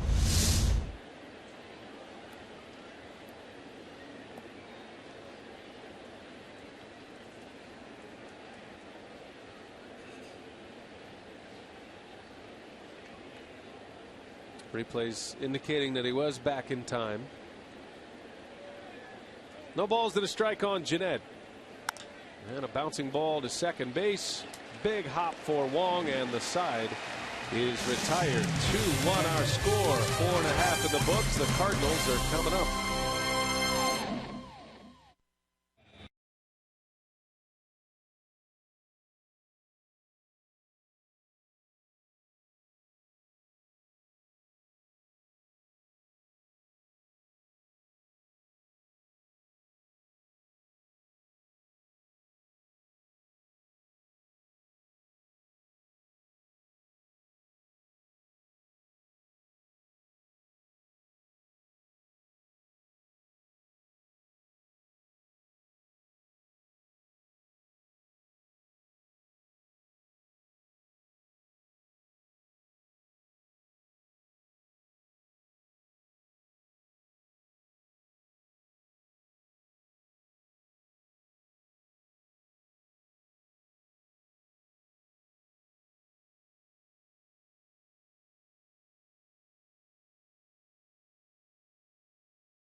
last 3-game series, last matchup of the year between the Brewers and the Cardinals. History will be made this October. Baseball's postseason moves to America's new sports network, Fox Sports 1, your new home for baseball's National League Division and Championship Series. And it all begins in October. October 3rd to start. And we're inching our way closer to that. You got the Pirates leading the Red Sox now 4-0.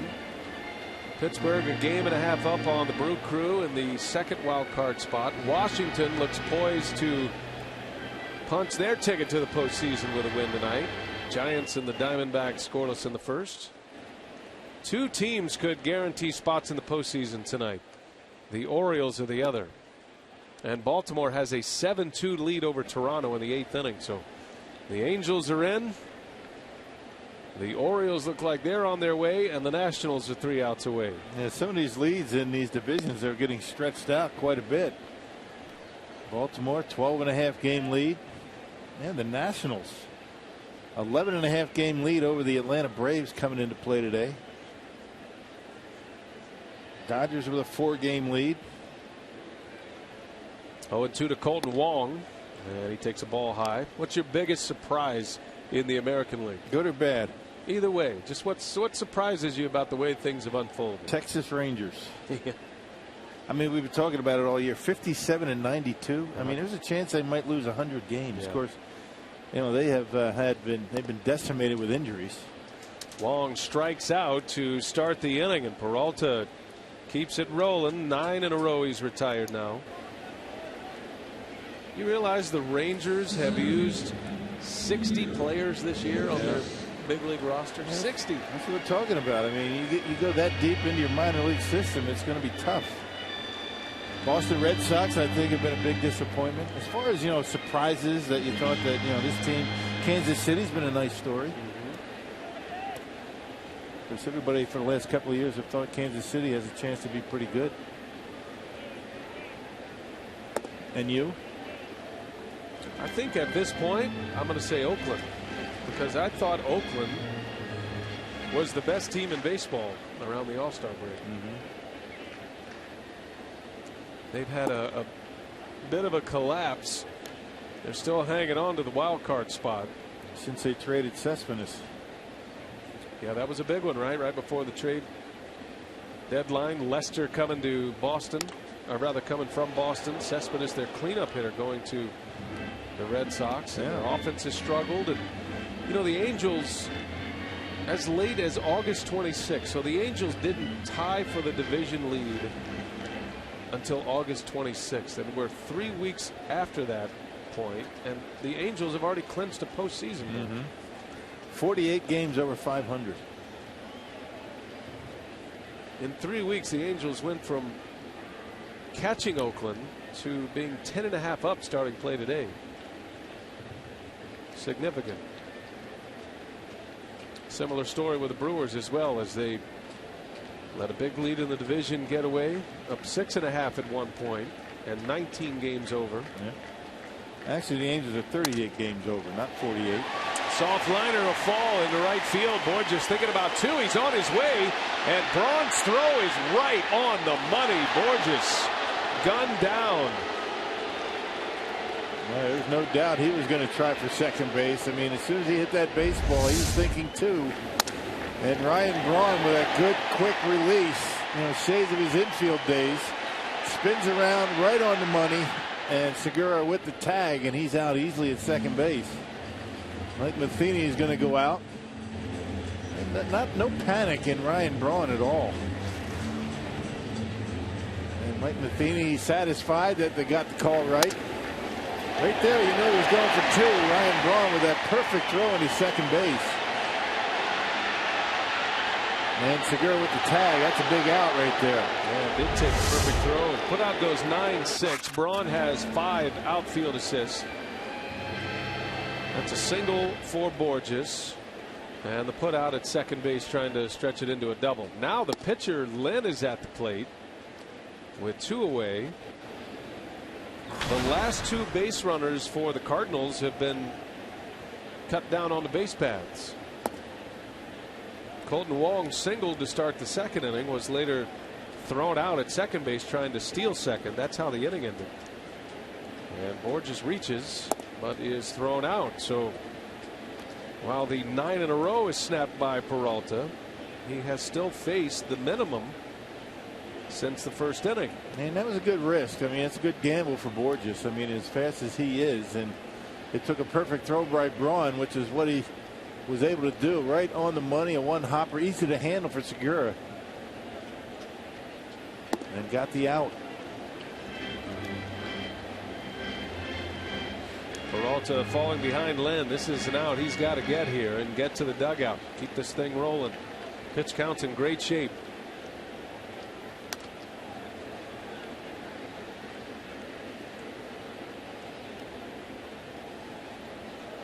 Looking ahead to the Brewers' 6th inning.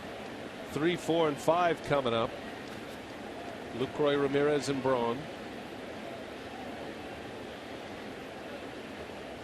3-2 pitch, swung on and missed. Peralta strikes him out.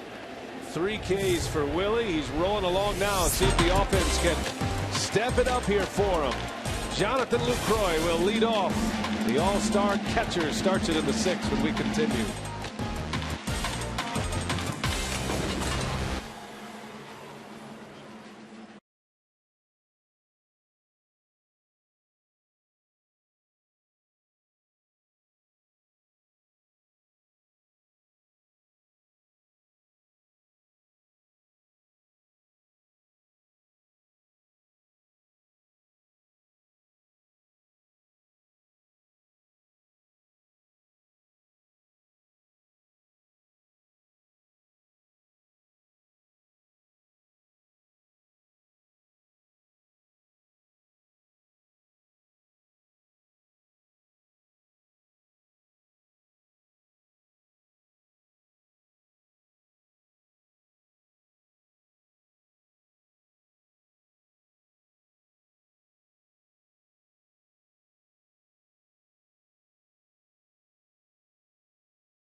As we head to the top of the 6th inning here at Busch Stadium.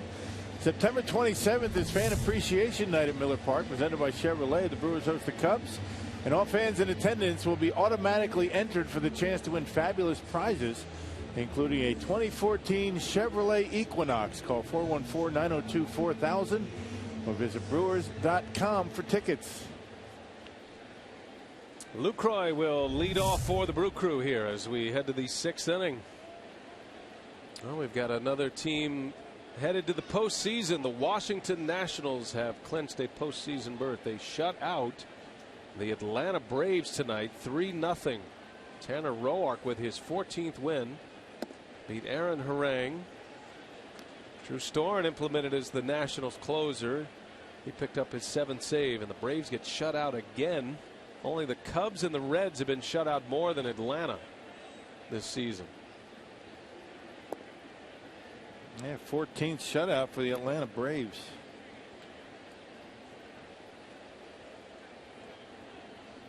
San Diego, I beg your pardon, the National League leader in shutouts as an offense with 19. Then the Cubs and the Reds.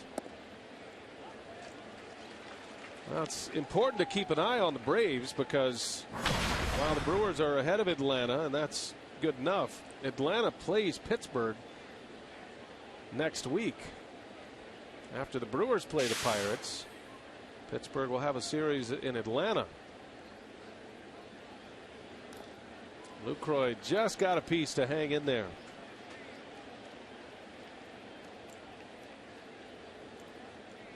Low scoring affair here today. Lynn and Peralta pitching well. Willie got off to a rough start. First 4 batters reached against him, but he's settled down and he's dominated the Cardinals since. Lynn gave up his only tally with a home run to Parra in the 4th inning. That came with 2 outs. His 3 innings, very low pitch counts for Willie. He's been able to manage that pitch count pretty well after a shaky start. 21 pitches in the 1st inning, 16 in the 2nd, and he has been much better since. Lucroy does have a hit against Lynn. Brewers have 5 hits in the game. All of them singles with the exception of the Parra home run. Lucroy's single came to right field in the 1st inning. Bouncing ball, backhanded by Carpenter. The long throw right on the money. Lucroy retired. Yeah, they're pretty solid defensively. Talking about that in the 1st inning. 4th best in the National League. A .985 fielding percentage. You know, the range not all that great for this infield, but when they can get to it, they make the play. Look at Carpenter over the top and right on the money to Adams. Gets rid of it quickly. A second baseman last year. He played first base in college. And this year, the everyday third baseman for St. Louis. One away. Ramirez at the plate. A strike. Breaking ball. Ramos is 0 for 2.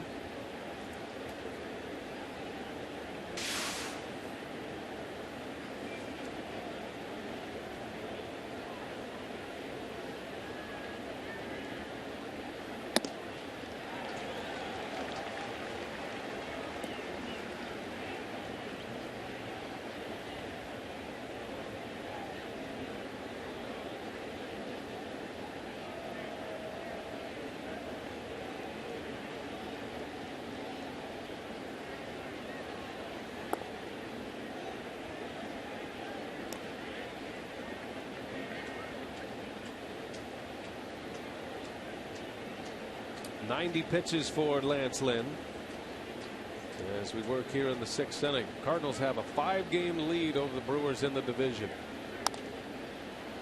As Ramirez leans out, pops it up. Adams will make the catch for out number 2.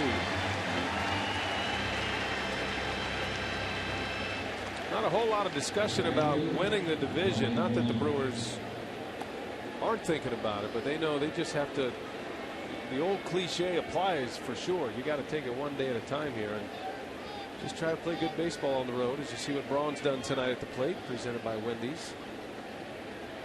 But from our perspective, if you're going to win the division, it's going to take a sweep. You're going to have to sweep the Cardinals.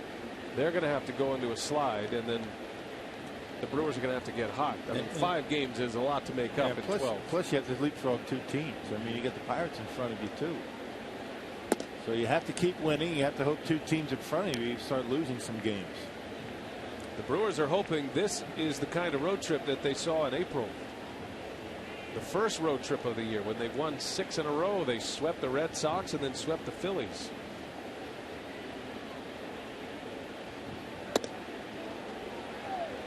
Did he go? Yes, he did. Manny Gonzalez, the first base umpire, and Ryan Braun in a 1-1 count.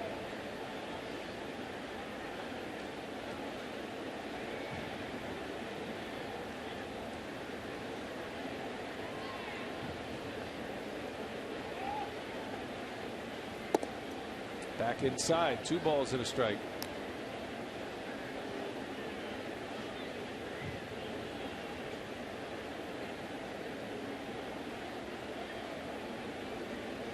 Lynn sitting on 4 Ks.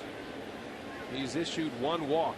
That is way inside. Just check it out on Fox Tracks, and it tells you how far in Braun is chasing these fastballs, and he's a guy who stands off the plate a good measure as well.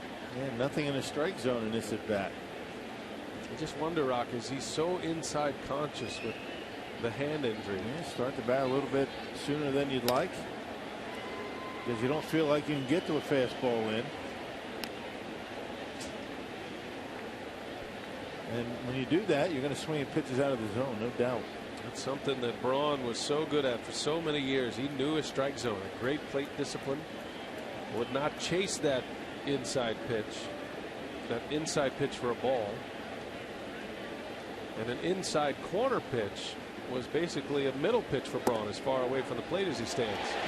And he's going to get called out here. That pitch looked down and in. Braun doesn't agree. That's no strike. Brian Knight rings him up, and Lance Lynn, a 3-up, 3-down, 6th inning, picking up his 5th strikeout. Inning over. Still 2-1.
Time through the batting order. He's held the Cardinals to just 2 runs.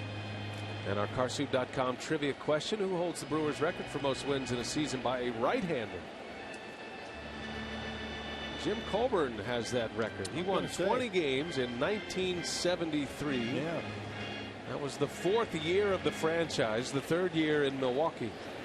That was going to be my guess, because I knew he won 20 games. Teddy Higuera won 20. Mike Caldwell won 20, both lefties. Chris Capuano won 18. He was a left-hander. So you had it right. Good job, Rock.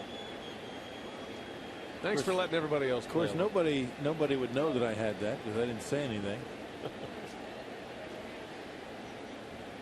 Carpenter leads off. He is 1 for 2 tonight. Singled and scored in the first.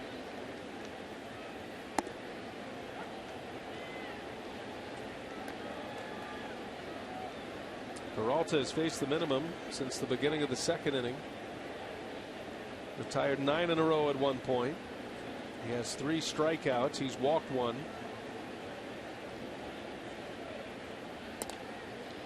And a fly ball to left. Parra, well positioned, makes a catch for out number 1 as Carpenter is retired. Don't forget, you can tweet your photo to us. Use the hashtag WisFanPhoto for a chance to have it shown in the broadcast.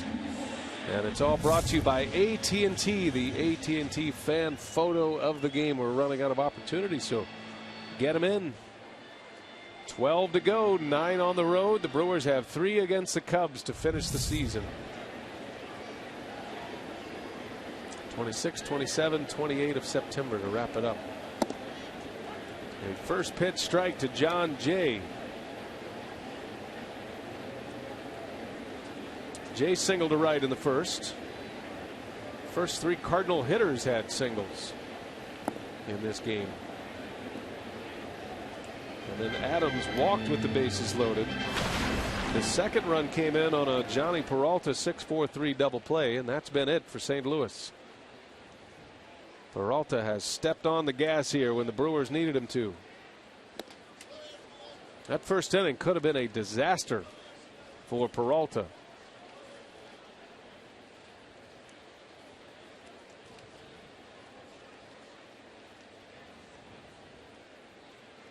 They made that good pitch to Johnny Peralta, got the double play. That's the kind of things that he's been doing this year, minimizing that big inning for the most part. Every now and again he's going to give up a big inning, but not often. High in the air to center field. Gomez is there. The fly ball is going to die in center field tonight. Cool temperatures, slight breeze blowing in, and Willie has 2 up and 2 down in the 6th inning. Yeah, keep him in the middle of the field, and you got a chance to keep him in the ballpark.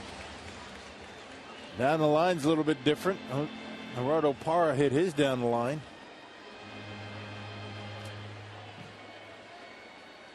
So 2 outs. Here is Matt Holliday.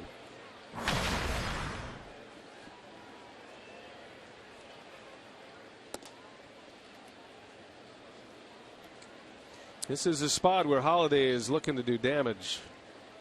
2 outs, nobody on. Big power. It's also a spot you can strike him out. He's going to be taking a big swing trying to put one out of here. Big swing, fouls off his foot. 0-2 the count on Holliday. Holliday's their big bat, and he's been a hot hitter. He has carried this ball club the last 3 weeks. That's what it takes. Yep. Yeah, the big boys driving in runs, coming up big when you need them. He hit 2 home runs in that Rockies series. Had 5 hits, was 5 for 10. Homered early, had a first inning home run Friday and Saturday of last week. And then had a couple RBIs on a double on Sunday. And that sweep of the Rockies. And Willie busted him inside right there. Holliday late. That's where you got to pitch him in, but you better not leave it out over the plate. That's why he gets hit by pitches. 0-2 the count.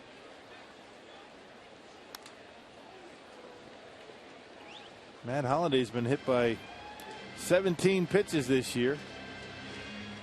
John Jay's been hit 19 times. That's a surprise. Yeah, it is. Holliday's been hit 5 times by Brewer pitching. 0-2 again, and a bouncing ball. Good slider that time from Peralta. 3 up, 3 down. Willie Peralta locked in. Brewers down a run coming up in the 7th.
Lance Lynn, Willie Peralta, as advertised. Our shining moment tonight came in the third inning. Parra made a catch. Fan reached out, grabbed his arm.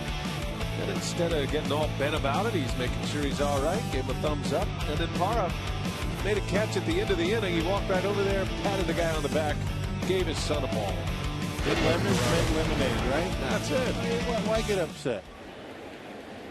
Very nice. Parra hit the home run in his next trip to the plate. Yeah, keep the band going, Rock. There's a lot more of this picture with Gerardo Parra. He hit the home run after the friendly gestures, paying it forward. Swings at the first pitch and a fly ball, shallow left field. Holiday will make the catch. One pitch and one out for Lance Lynn.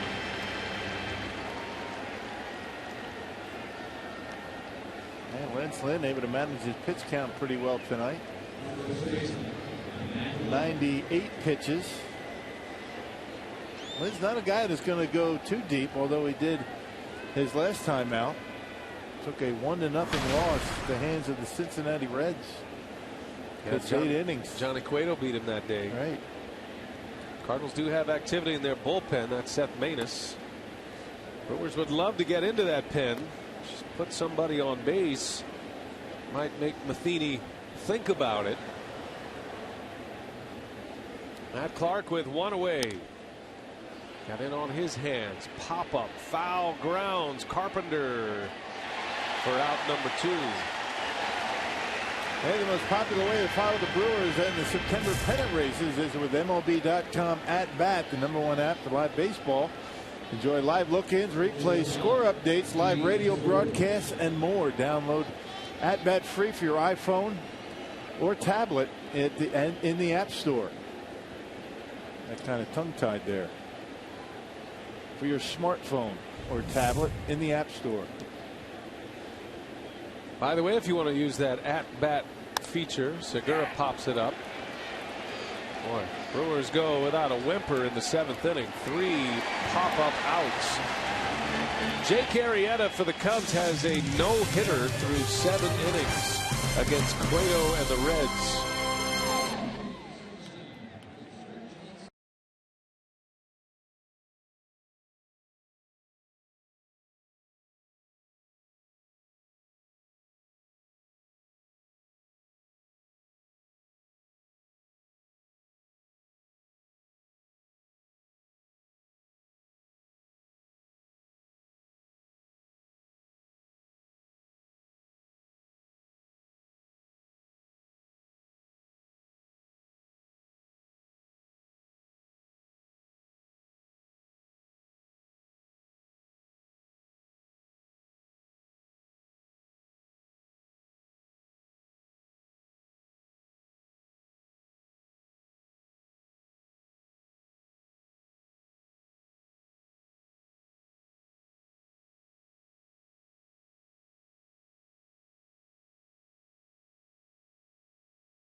Yeah, the the Beltway potential still alive.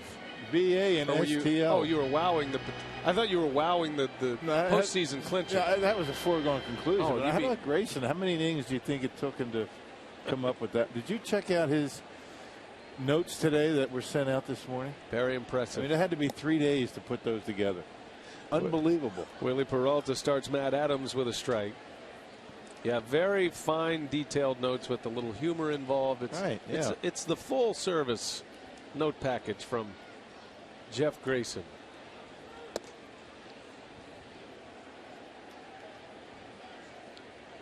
Adams, Peralta, Molina against Willie Peralta here in the 7th inning. Lance Lynn holds serve in the top of the 7th. Lynn's retired 7 in a row now.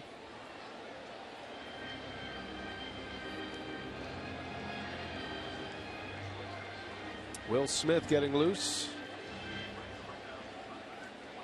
Looking down at the lineup, got a left-hander in Colton Wong coming up. Willie's pitch count is in great shape. You know, he'd love to just keep plowing through and give his club a chance to take the lead. Foul pop, Ramirez can't get there. Well, that's what he's thinking. Get through this inning and maybe the Brewers pick up a couple of runs and he can pick up win number 17 on the season. It's going to be his last inning regardless. The 9th spot in the order, Willie's spot in the batting order due to lead off the 8th. So he's just trying to get it to the 8-2-1 as Adams rips one right field line. That is a foul ball. Close call. I mean, how quick are those hands down and in? Don't try that one again. It's amazing how those lefties like that ball down and in, and he just misses that right field line. Yeah, good call. Maybe by a foot.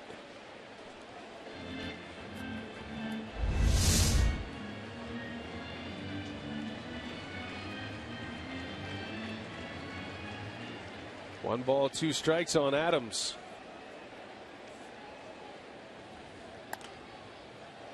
Adams drew a bases loaded walk in the 1st inning.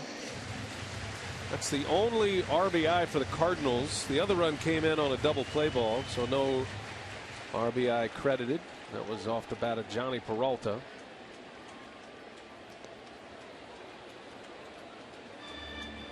Peralta was in the deep waters in the 1st inning, but was able to get out of it. Just 2 runs scored, 3 hits and a walk in that inning.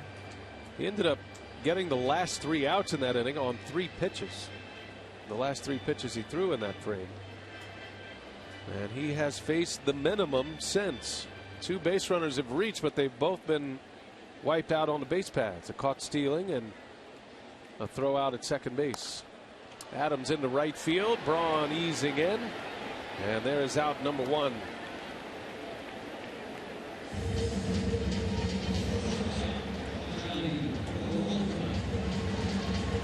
Pirates have closed out the Red Sox tonight. A final of 4-0. Pirates win their 80th game of the year. They're now 80-70. They get a shutout tonight. Combined shutout. Charlie Morton went 5 of those innings. And Clint Hurdle used 5 relievers to get to the finish line. Melanson finished it off. So the Pirates get a big win for them. Now the Brewers have to win to keep pace.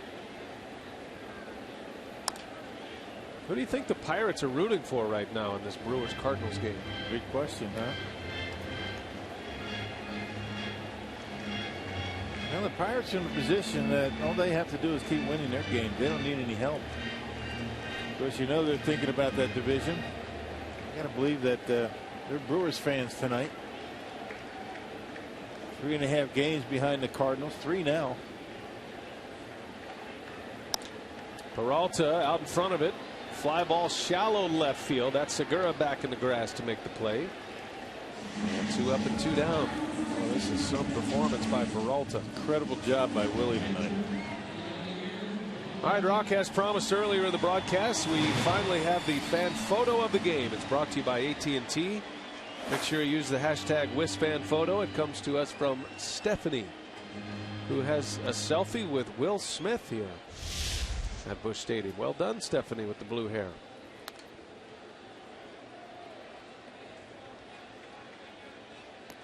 Two outs for Molina.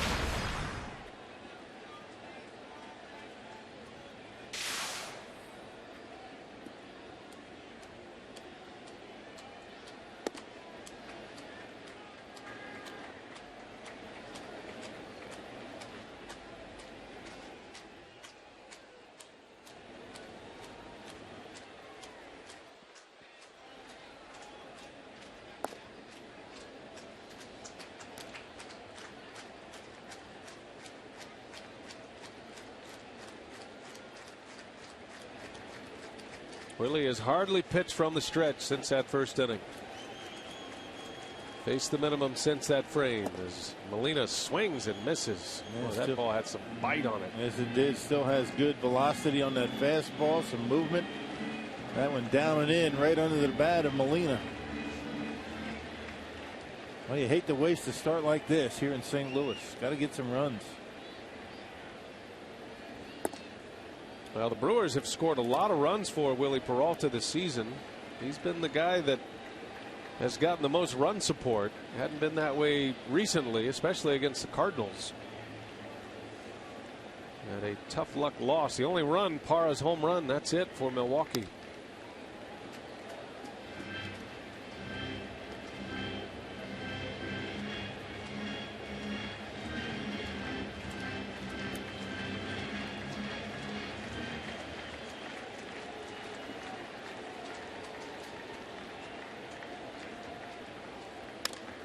Bouncing ball. Ramirez has plenty of time. Long throw is in time, and Willie Peralta pumping the fist. He's down 2-1, but pitched a beauty after that first inning.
He exits down a run, but he pitched a terrific ball game, and it could have gotten away from him early in this one, but it didn't. And the Brewers are still in it, down 2-1. Subway in-game box score. Milwaukee has 5 hits, all of them singles, with the exception of Gerardo Parra's home run, which came with 2 outs in the 4th, and that was it against Lance Lynn, who is also out of the game. Matheny's going to turn it over to his all-star setup man, Pat Neshek, here in the 8th. He has 7 wins out of the bullpen. That's tied for 4th in the National League, a 144 earned run average. And for a guy that doesn't throw very hard, he's got more strikeouts than innings pitched, very unorthodox delivery. So the Brewers need to get something going in this 8th inning. Lyle Overbay will lead off. He'll hit in Peralta's spot. And then to the top of the order, Gomez, Jeanette, if anybody gets on, Lucroy. Overbay had a big moment on the last homestand. The walk-off hit, walk-off single against Cincinnati on Friday. He's been terrific off the bench this year.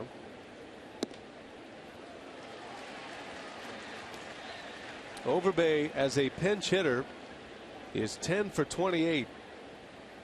Has 8 runs batted in, 1 homer. Had a pinch hit home run in Colorado earlier this season.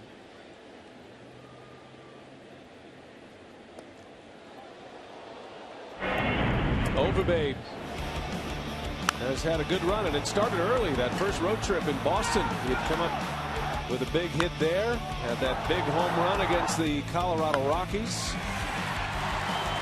And his last RBI, the game winner against Cincinnati. Overbay pops this one up. Foul territory. Carpenter's got it for the first out. Cardinal pitching has shut down the Brewers. They've had 1 base runner since the 4th inning. That was a 2-out walk by Gomez. Yeah, the Brewers have had 1 at bat tonight with a man in scoring position. That was the 2nd inning. Willie Peralta was the hitter. Not much going on for either team for that matter. Pitching has been dominant tonight. Cardinals 1 for 3 with runners in scoring position, all coming in the 1st inning. Top of the order, Carlos Gomez. Milwaukee's had 6 base runners tonight. 4 of the 6 have reached with 2 outs in an inning. Not a good way to get a rally started. Neshek.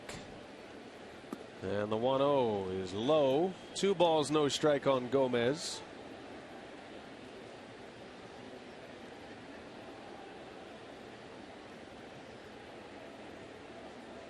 Neshek has only given up 4 home runs this year.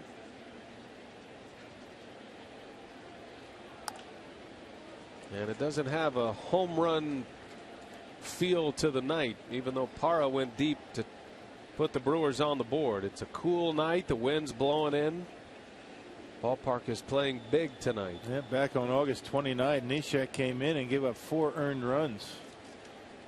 A couple of days ago, a scoreless inning against Colorado. So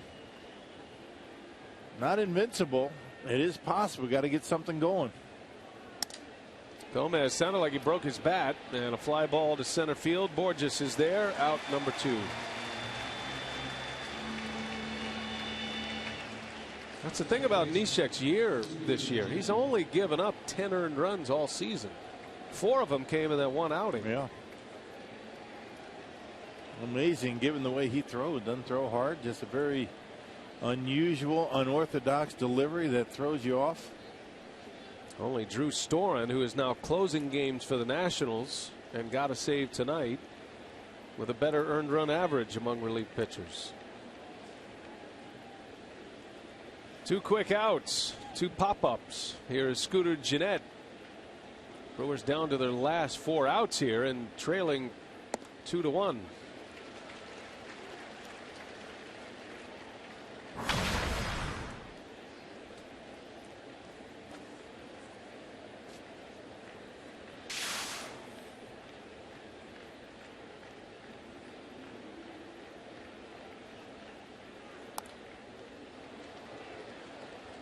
Quickly 0-2 on Gennett. Neshek looks like he's on his game tonight. He is putting it right where he wants to. Only takes one mistake. Scooter does have a hit tonight. He's singled to right in the 3rd. 1 for 3. Just doing anything he can to get Lucroy at the plate this inning. And down he goes. So Gennett strikes out. Neshek 1-2-3. Bottom of the 8th coming. Cardinals lead 2-1.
The bottom of the 8th. Brewers are going to have one more at bat in the regulation of play, and you'll have the middle of the order coming up. Lucroy, Ramirez, and Braun.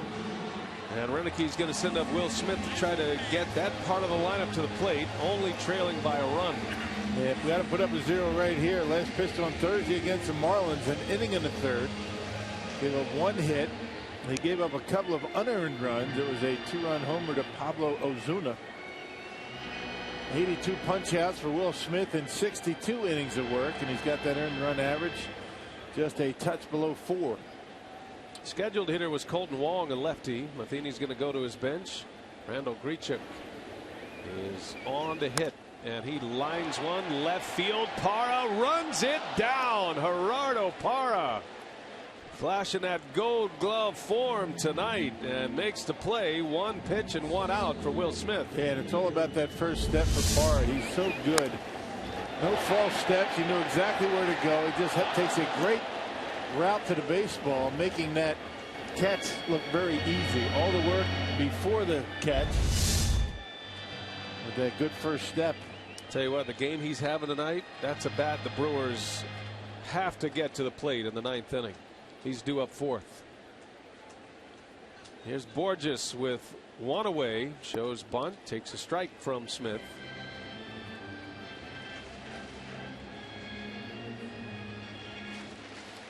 Willie Peralta goes 7 innings, 2 runs. Both earned. Both came in the 1st inning. And this Cardinal pitching staff just shutting down Milwaukee once again. Cardinal closer Trevor Rosenthal preparing for the 9th. Cardinals had the day off yesterday, just as the Brewers did.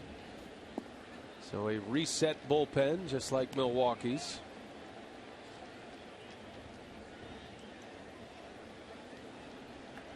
Rosenthal has been one of the best in the business closing games this year. 44 saves for him so far this year. That is the National League leader. Kimbrel has 43 with the Braves. K-Rod, the Brewers closer, is 4th in the league with 41. Those are the 4 in the 40s. Jansen the other. Long throw. Segura got to hurry it over, and not in time. He bobbled just enough, and Borges beats it out. That's all it takes, right? One little bobble, just couldn't get it out of his glove the first time. If he did, he would have been able to get the out.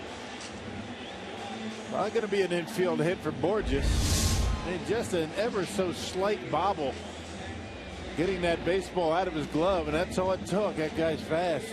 That'll be a base hit, you'd think.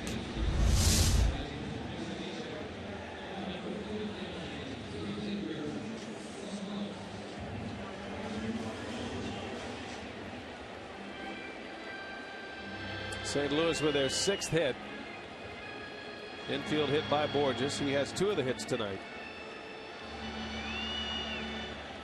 Cardinals have a pinch hitter, Xavier Skaggs, or rather Scruggs, I beg your pardon.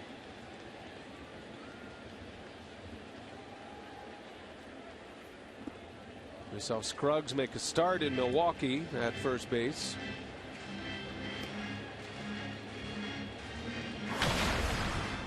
That was his first major league game. Made his debut against the Brew Crew in Milwaukee. Has a couple of hits this season. His first 2 in the major leagues. A September call up.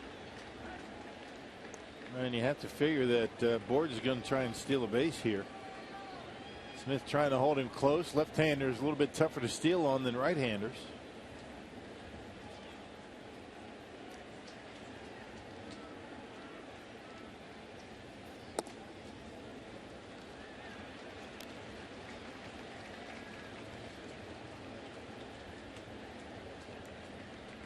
Borges is one of the fastest players in the league, but he is not a great base stealer. It's always been the knock on Borges. Now, you put anything in a gap or down a line, and he's most likely going to score from first. Yep, he's 8 for 11 in stolen bases. Not many steals. He's only played in 109 games.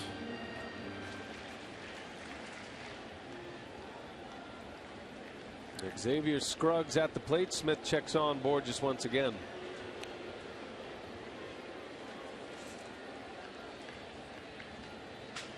Scruggs spent most of the year in AAA Memphis.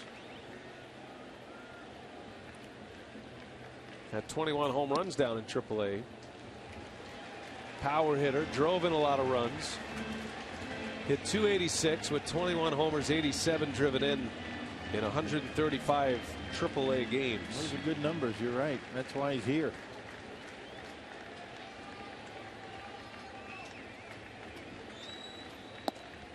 And probably most importantly for Scruggs, he was hot in August. Matter of fact, he was the minor league player of the month in August. So when Matheny and company are looking for a hot bat as a September call-up, Scruggs fit the bill. 3 balls and a strike. Scruggs takes ball 4. And now Will Smith in trouble. 2 on. Top of the order coming up. You got a couple of lefties coming up, but both of these lefties hit left-handed pitching well. And particularly the guy on deck, John Jay. Brewers have Jeremy Jeffress getting loose in the bullpen. You won't see him unless Holiday gets to the plate.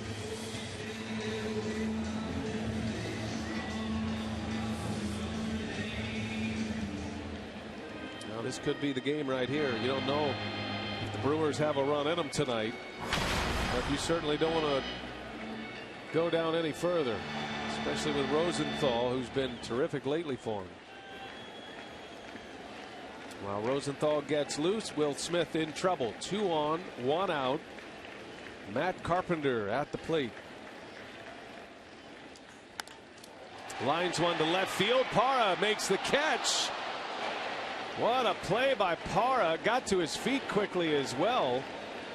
Boy, this guy's having some kind of game. Yeah.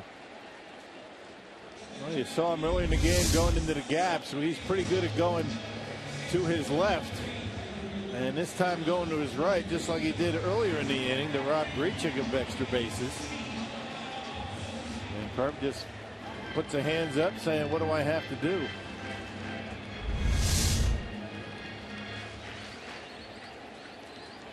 Yeah, that's a guy the Brewers need to get to the plate. He's having a night.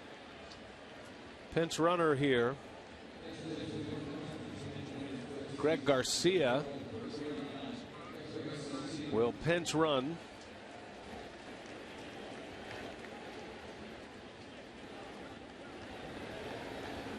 So 2 speedsters on for John Jay. 2 outs in the inning.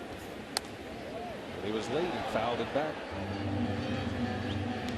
Jay's had an incredible year against left-handed pitching this season. His overall batting average is .311. He's hitting over 400 against lefties. 405. There's a strike, a fastball in there at 93, and it's 0-2. Those are the splits for John Jay.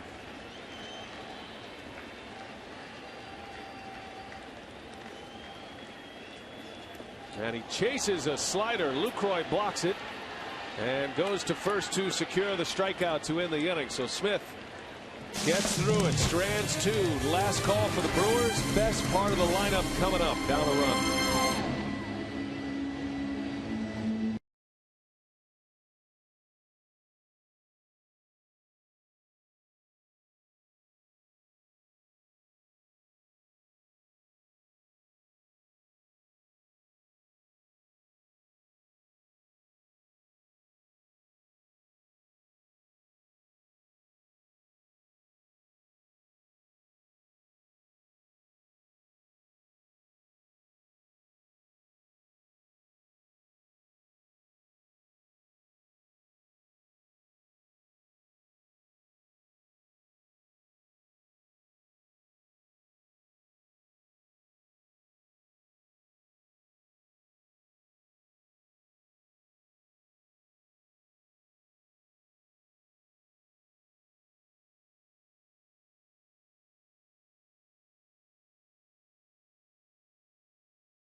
Tonight, but the Brewers on the wrong end here as we go to the ninth. They trail 2-1. Tomorrow, back on the air at 6:30 for Fox Sports Wisconsin's Brewers Live. That is Mike Fiers and Adam Wainwright. And Wainwright with 18 wins, one behind Clayton Kershaw for the league lead in that category. Miller Lite, what's on tap? Very curious start for Mike Fiers. We'll see how he bounces back after hitting Giancarlo Stanton his last time out. New second baseman rock is Pete Kozma. And the new pitcher is the National League leader in saves, Trevor Rosenthal. They picked up number 44 on Sunday, struck out the side against the Rockies to pick it up. 85 strikeouts in 67 innings for Trevor Rosenthal. That's sixth best amongst National League relievers, and he's only allowed 2 home runs. Lucroy leads off. First pitch goes to the screen. Thing that's surprising about Rosenthal, not the fact that he throws in the upper 90s, but he has a terrific changeup. Throws a lot of them. In his first year as the full-time closer, never had more than 3 saves in a season.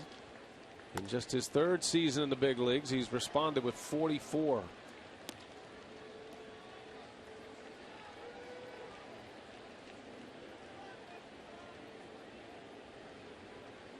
Brewers have Lucroy, Ramirez, and Braun. These are your best hitters down a run in a pennant race in a game you really need to win. Pittsburgh's already won tonight. Two balls and a strike on Lucroy. Rosenthal has not blown a save in a month. Got to go back to August 18th. He blew a save against Cincinnati.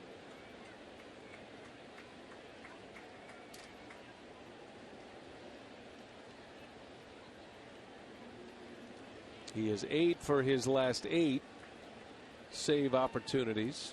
He will walk batters. He's got 39 walks this year to go with those 85 strikeouts, so you can wait him out. Be patient with him. Rosenthal got 2 saves in that Cardinal Brewer series at Miller Park. Cardinals won 3 out of 4. Rosenthal finished off 2 of those games. And he misses away. 3 balls and a strike. The Brewers have not had a leadoff batter reach base since the 2nd inning. That was Braun, who started the inning with a single. It's the only time tonight they put a lead man on. Most of their base runners tonight have come with 2 outs. And did he go? Yes, he did. Pitch out of the zone. Swinging strike called by the home plate umpire. It goes to 3-2 now on Lucroy. They don't need to do him any favors.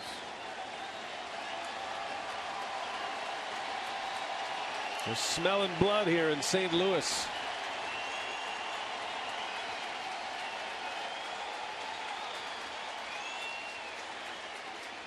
He walked him. Lucroy draws a leadoff walk. And the tying run will reach. You wonder if Ron Rennie is going to go to a pinch runner here. Get your best speed out there in the bases. It's going to be Hector Gomez. Good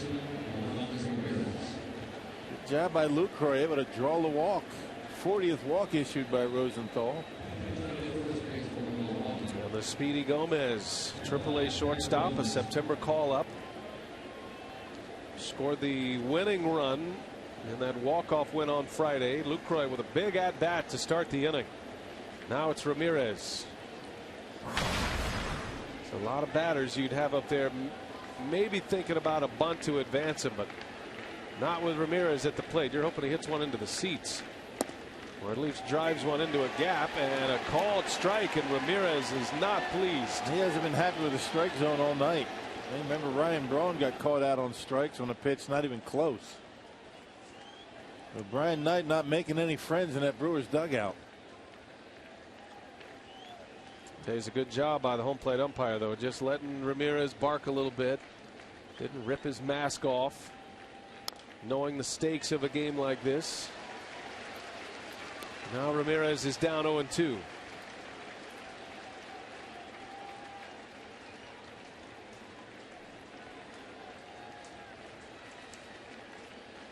Three hits in 4 tries against Rosenthal in his career. Big at bat. 0-2 the count. And Ramirez fouls it away. Had a pretty good cut. He was late. Man, 98 miles an hour trying to protect that plate. Remember, Rosenthal has that great slider. He's used it a lot against the Brewers. Brewers have not been able to figure that pitch out. And Rosenthal going right after Ramirez.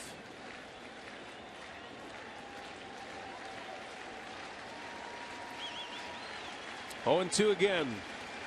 Gomez at first, and Ramirez down the left field line. That is going to get down fair. Over to cut it off, Holiday. Gomez on his way to third. Ramirez into second. It's a double. Second and third for the Brew Crew. Nobody out in the ninth. And that thing was the changeup. I think he threw something off speed. Looked like a changeup, and Ramirez able to keep the bat in the hitting zone long enough to just hook it down the line. There it is, the changeup. And Ramirez able to get a piece of it, keep it fair. That's the important thing. Right down that line. So the Brewers set up nicely. Second and third, nobody out. Hung the changeup, and Gomez able to get into third base.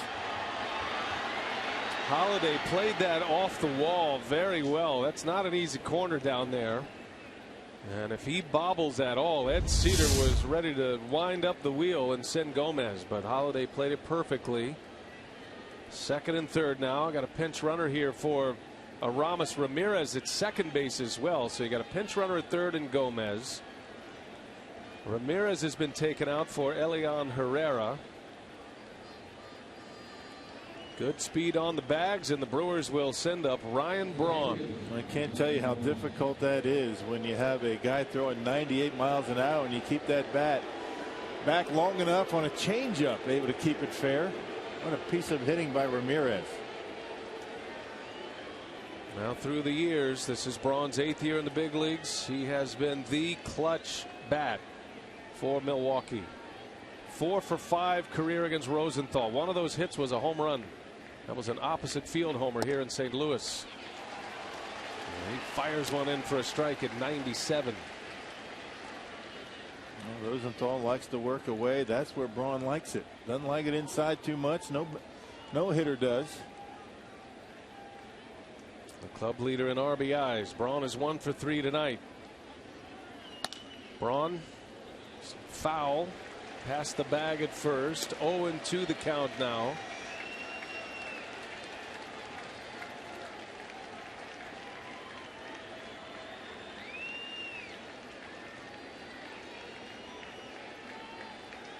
Pinch runner Hector Gomez at third. He carries the tying run. Go ahead run at second base, and Elian Herrera. The 0-2 pitch. Braun breaks his bat right back to the mound, and there is out number 1. Worst case scenario for Milwaukee there. An out, and the runners cannot advance. Now just got in on his hands, eats him up, and an easy comeback. He checks the runner and gets the out at first. I wonder what the Cardinals are going to do here. I mean, maybe walk Parr to set up double play. Looks like they're going to put him on. You got a young hitter coming up next, or an inexperienced hitter, I should say. Gerardo Parra's had the big night tonight. I don't blame Matheny here.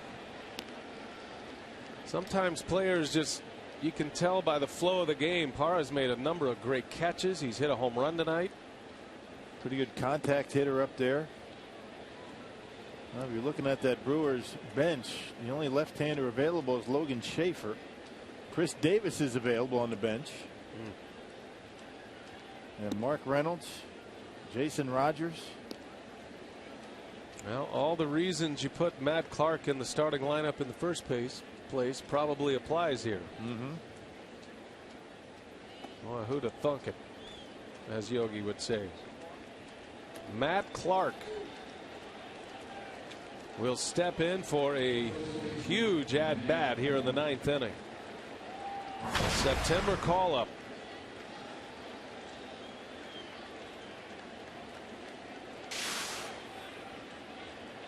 Three home runs already. Clark tonight 0 for 3.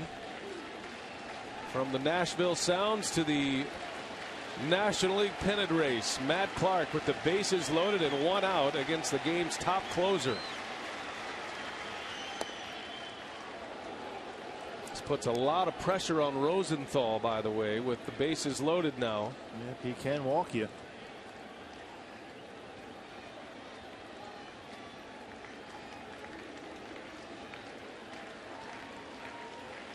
The 1-0 pitch, and Clark lifts it in the air, left field. Holiday under it. Gomez will tag the catch. Here comes the throw. Gomez to the plate, slides, safe. Tied at 2. Yeah, they hit it to the right guy for sure. Matt Holiday, a relatively weak throwing arm out there in left field. So Matt Clark able to get the job done. Well done by Clark. Able to get enough of it to tie this game. How about that one? Just barely deep enough. A pretty accurate throw by Matt Holiday. A little bit off the mark. Not sure it would have mattered. Not a whole lot on it. Well, look at Segura back there directing the slide for Gomez. Well done. And it's all tied. 2-2 game, 2 outs. Here is Segura. A base hit here could score 2. Both runners, the other 2 runners, tagged as well, Herrera and Parra. Man, no doubt that the Cardinals are going to throw through. So you take the chance, everybody tags up. If nothing else, perhaps to draw a throw.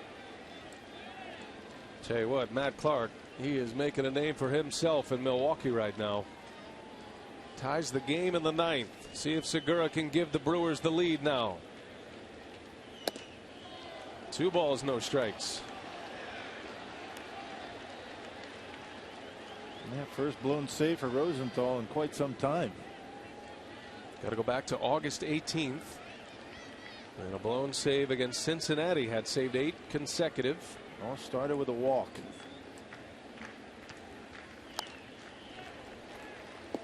Two balls and a strike on Segura. Little flare in the right field looks pretty good right now. Yeah, got to get greedy here, huh? Take the lead. Try to get out of here with a win, a snatch 'em back victory.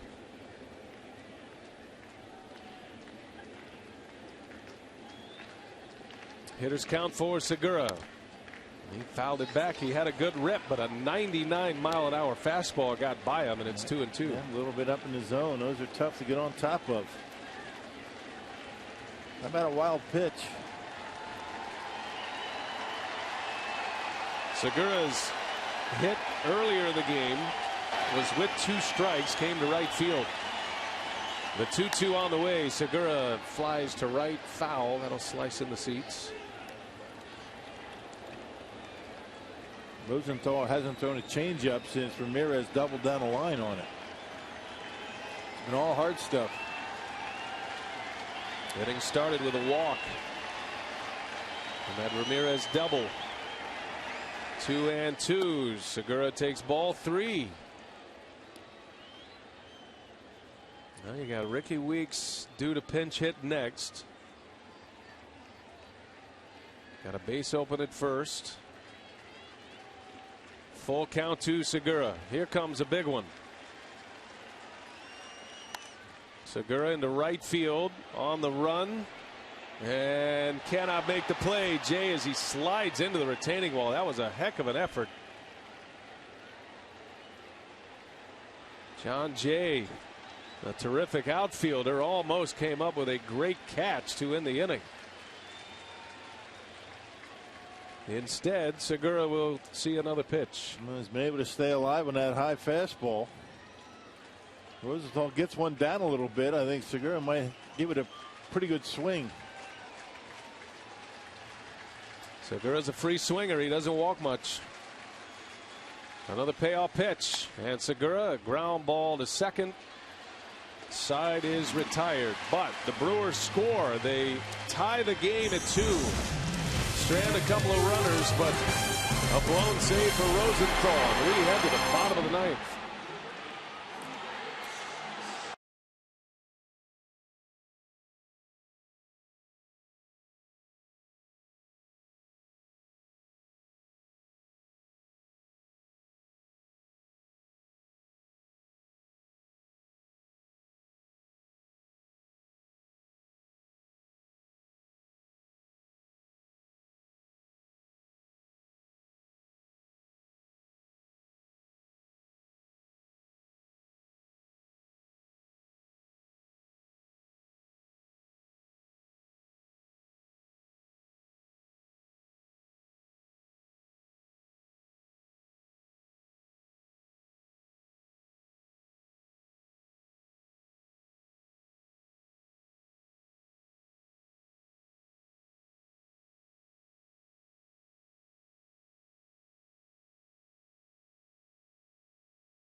Game continues. 2-2 game, a blown save for Rosenthal. Hector Gomez came in to pinch run, scored the tying run. He'll stay in to play third base. Maldonado will take over behind the plate. And Renick's going to send Jonathan Broxton to the mound to work this 9th inning and try to get it to the 10th. Yeah, last pitched on Friday against Cincinnati, tossed a scoreless inning. Gave up a hit, struck out a batter. He's been unscored upon in all 6 of his appearances with Milwaukee. That 165 earned run average currently ranks 4th amongst National League relievers. So Broxton here in a tie game in the 9th inning. I figure the Brewers got to be pretty disappointed only getting 1 run out of that. 2nd and 3rd, nobody out. And only coming up with 1. But they do tie it up. Well, the key at bat in that inning was Ryan Braun, who grounded out to the mound. You got your big bat up there with 2 on and nobody out. Braun bounced out. Matt Clark was able to drive in the run on a sac fly to tie it. Segura grounded out to end the inning. So here we go to the bottom of the 9th. Matt Holliday leads off.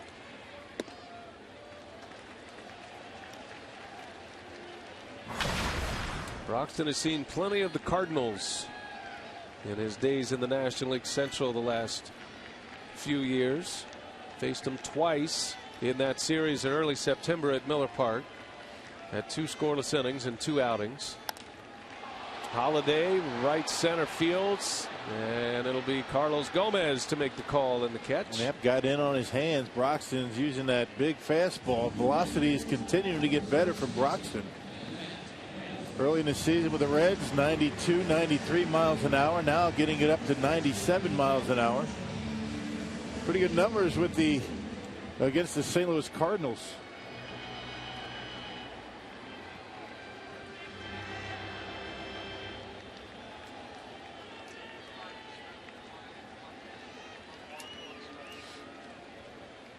Matt Adams now. First pitch is down low. It's interesting that Broxton only faced the Cardinals once the entire season with Cincinnati. That was early in the season. Worked a scoreless inning back in May and then 2 scoreless outings in early September. So he's got 3 innings against him. No runs. He's been throwing a lot of fastballs as a Brewer and big fastballs as well. Well located, and that's pretty much all he's needed. Yeah, first 2 pitches to Adams, 2 seamers. Trying to stay away from the big boy. Right down the middle. Adams pops it up.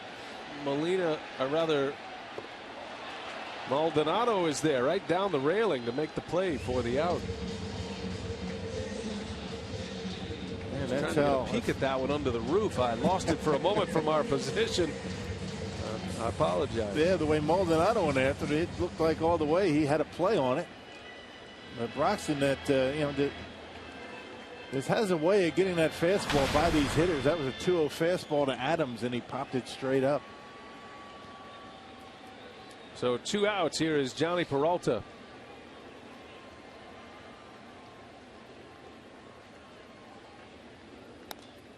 Oh, had a big swing at that first pitch.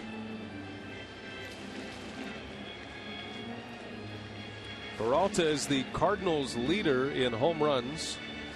Last time a Cardinals shortstop led St. Louis in homers, got to go back to Rogers Hornsby in 1917. Wow.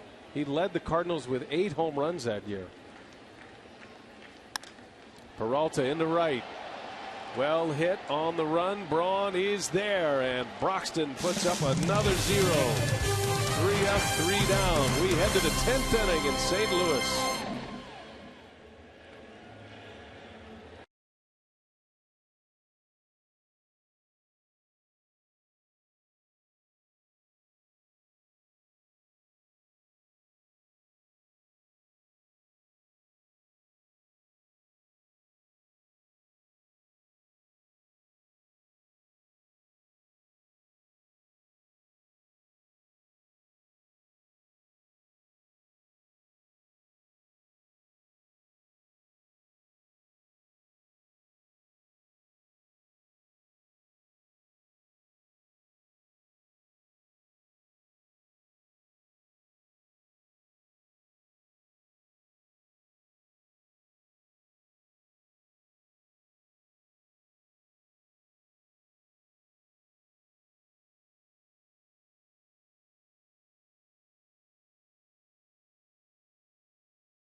and long. Jack Link's beef jerky. Feed your wild side.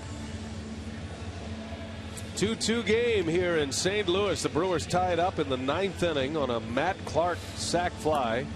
And here we go to the 10th. It'll be Carlos Martinez for the Cardinals. He's had a great run as well. Typically pitching in a 7th inning role for Matheny. But he works here in the 10th. He made some starts early in the season, but he has been lights out of that bullpen. 10 consecutive scoreless appearances. That dates back to August 22nd.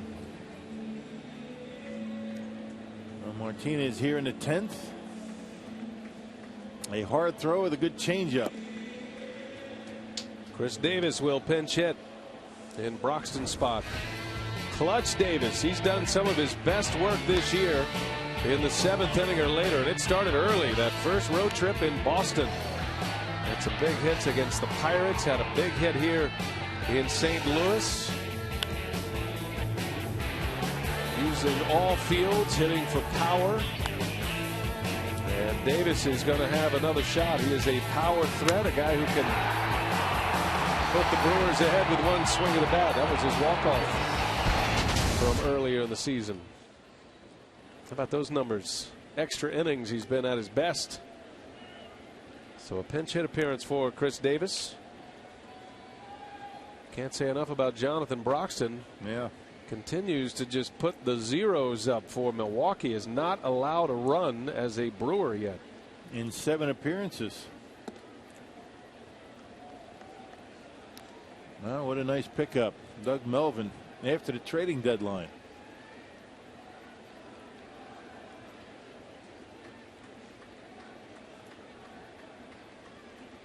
Martinez deals. Davis swings and skies one to center field. Borges and Holiday there. Borges will make the catch.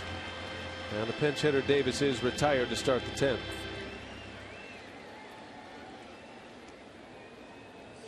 Here comes Gomez now. Carlos Gomez.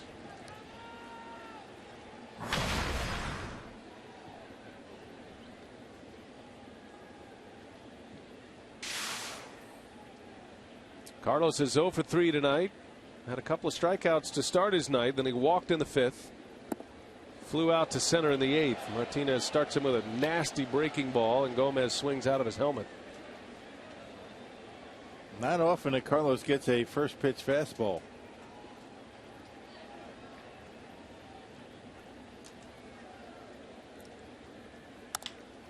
On the ground.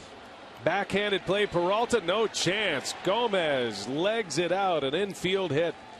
Once that got past Carpenter, that was going to be an infield hit for Carlos Gomez. His first hit of the night, and the Brewers have the go-ahead run on base.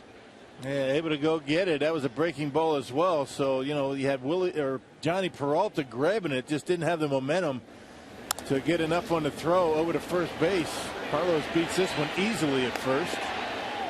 So there's your go-ahead run.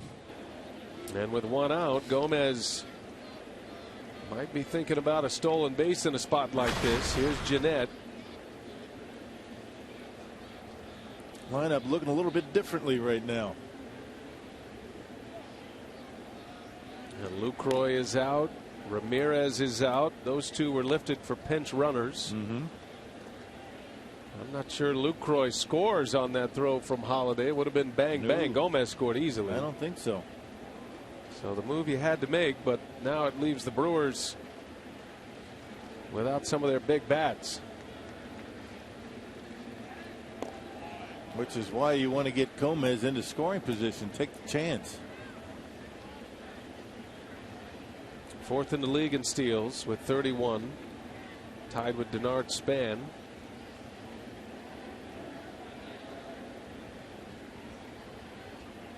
Brewers have a pretty good book on Martinez from his days as a starting pitcher.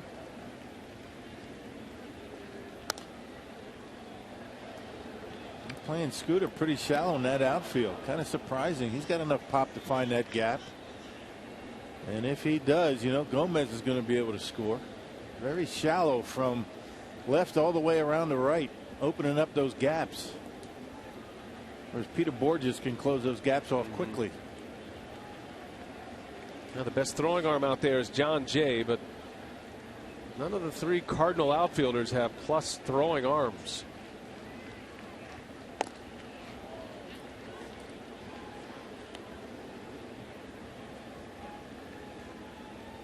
Scooter's had a frustrating night. He's shown it visibly. He's thrown his helmet down a couple of times. He's been barking at himself. Had a man on in the 5th inning and grounded out. Struck out his last time up. Understand the importance of these games. Sometimes it gets to you. No balls and a strike and a pitch out. Gomez stays put.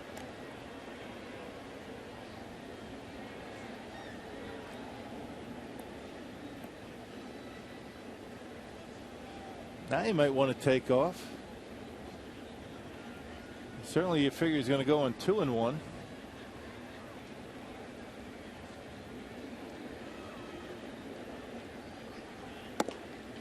Up and away. 2 balls and a strike, and that little slide step by Martinez. Gomez has his attention. And slide step sometimes, if you're not used to doing it, will have you drag that arm, everything up in the strike zone. You might not have your command. The effect of a base stealer out there on the bases. Good spot to take off here. 2 balls, 1 strike, 1 out. Gomez stays. Jeanette into center field. Borges coming in to make the play for the out. 2 away.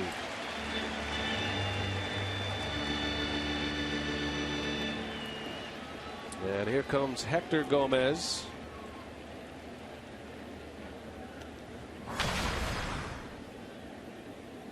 Gomez has played in 8 games now. He's 1 for 5 at the plate.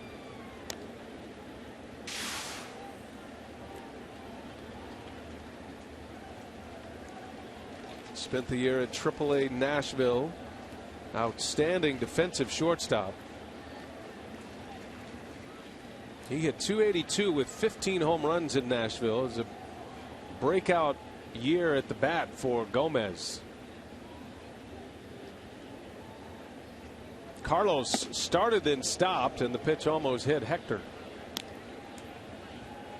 Didn't like his jump, or he spun out, not sure which. But hey, you better have a good jump when you're trying to steal on Yadi or Molina. If you feel as though you don't get a good jump, just stay.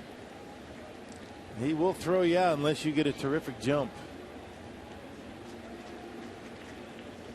Well, Hector Gomez trying to continue the theme tonight of late season additions. Big cut and a miss.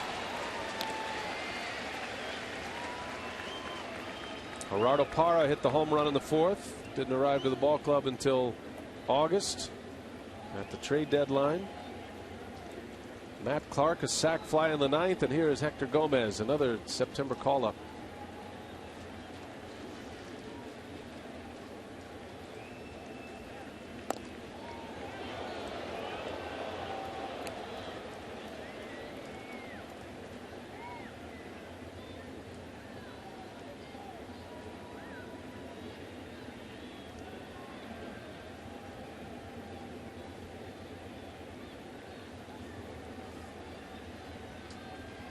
Two balls and a strike. 3-1 it goes. Hector laying off a breaking ball.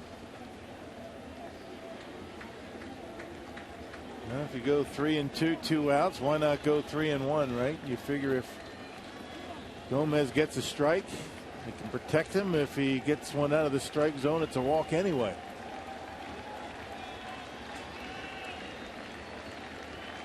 Hitters count with 2 outs. Brewers have the go-ahead run at first. And a 3-1, and Gomez sends one in the air to left. Holiday with room will put it away for the out. Inning over. Bottom of the 10th coming up. Cardinals coming to bat, all tied at 2.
All season long, Jack Link's beef jerky. Feed your wild side. Here we go to the bottom of the 10th inning. Jeremy Jeffress tasked with the ability to get to the 11th inning. And bottom half of that Cardinals order coming up here in the bottom of the 10th inning. Jeffress has been outstanding. Last pitch on Sunday against the Reds. Stranded an inherited base runner in the 7th inning and got a double play ball and followed by a strikeout. So 24th appearance for Jeremy, a 152 earned run average. And you see he's only allowed the 1 home run. The opponent batting average very good at 229. And the curveball very important. He's been throwing that for strikes. Yadier Molina will lead off for the Cardinals.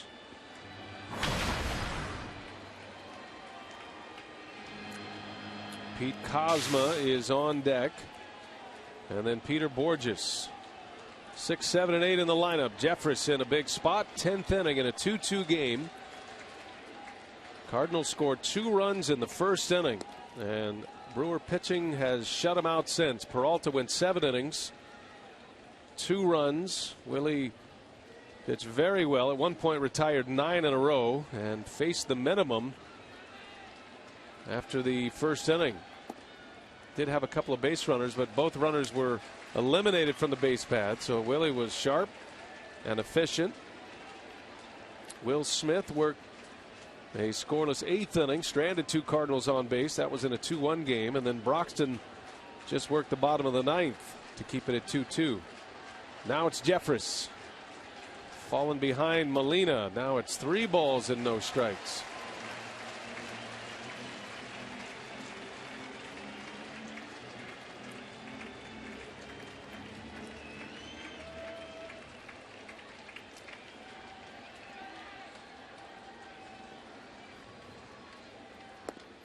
There's a strike.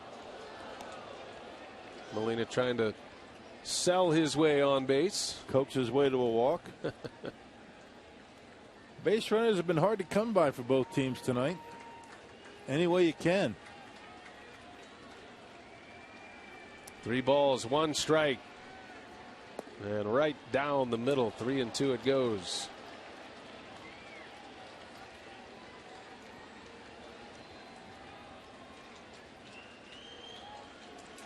So a pitch of action here. Molina, good opposite field hitter. He's been a hot hitter lately for St. Louis. Jeffress deals a 3-2 and a bouncing ball. Segura winds it up and a low throw dug out by Clark. Out number 1.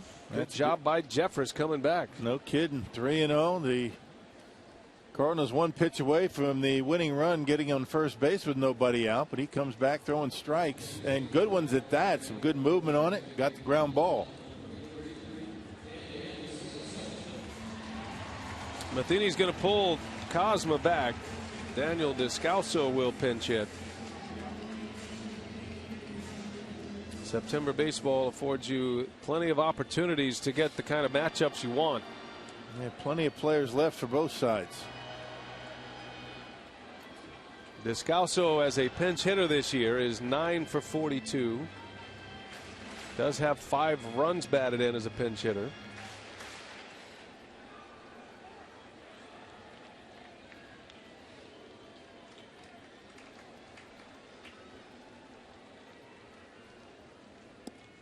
And a first pitch breaking ball in there for a strike. That's been a difference maker for Jeremy Jeffress. Being able to flip that up there for strike 1. It's been another great story. Mid to late season ad for the Brewers. Nobody really knowing what to expect from Jeffress, who began the year with the Blue Jays, who's in the big leagues and down to AAA with Toronto. And like Matt Clark, he took his release, signed a deal with the Brewers, ended up closing games in AAA and ends up in the big leagues, and now he is pitching in some big spots.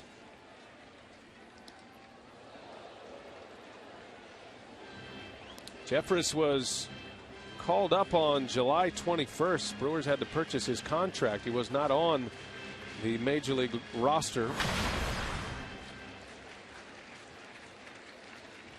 A 1.51 ERA and 30 games coming into play tonight, and a whole bunch of strikeouts. Yep, 96. He's been able to get that fastball up to about 98 from time to time, and has been effective with it because of the effectiveness of his curveball and being able to throw it for strikes.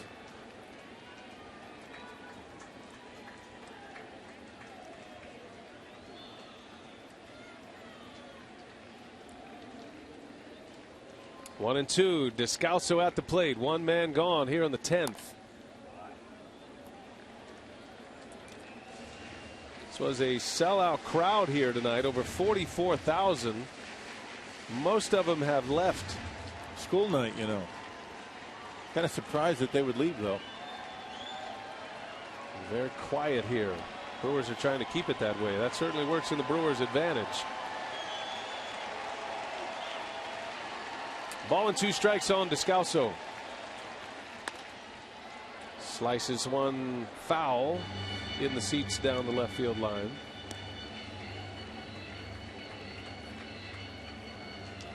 If the Brewers get to the 11th, they'll have the middle of their order coming up. See what Renicky does with the leadoff spot, but then you got Braun and Parra. And Maldonado's in that cleanup spot right now.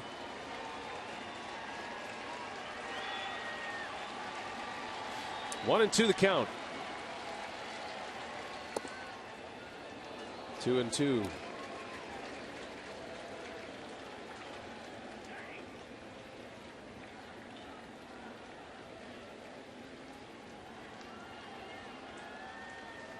Brewers need a win to stay a game and a half back in the wild card race. The Pirates have won tonight.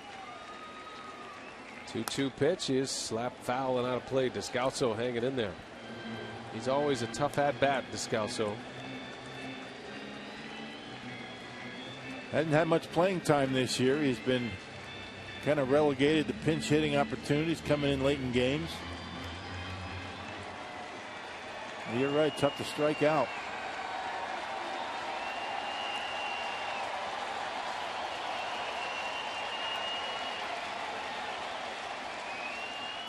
Got him. Jeffress goes with a breaking ball and punches him out. Descalso is gone. Out number 2 in the inning. Outstanding pitch. Good location. No, Descalso was sitting on that fastball. He got the slider and got Descalso right over the top of it. That's a dandy right there. So 2 outs, nobody on for Jeremy Jeffress, who's looking good out here tonight. He doesn't throw many breaking balls, but when he throws them, they can have an effect. Not just the spin of them, but the change of pace off of his 97, 98 mile an hour fastball. That came in at 79. So 2 outs. Here's Borges. Strike 1. Back to that same pitch. Key, though, is getting it over for strikes just like that. He started Descalso with a curveball. Started Borges with 1.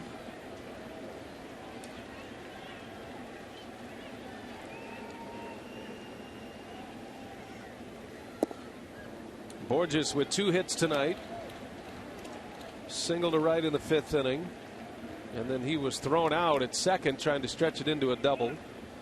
Had an infield hit his last time up.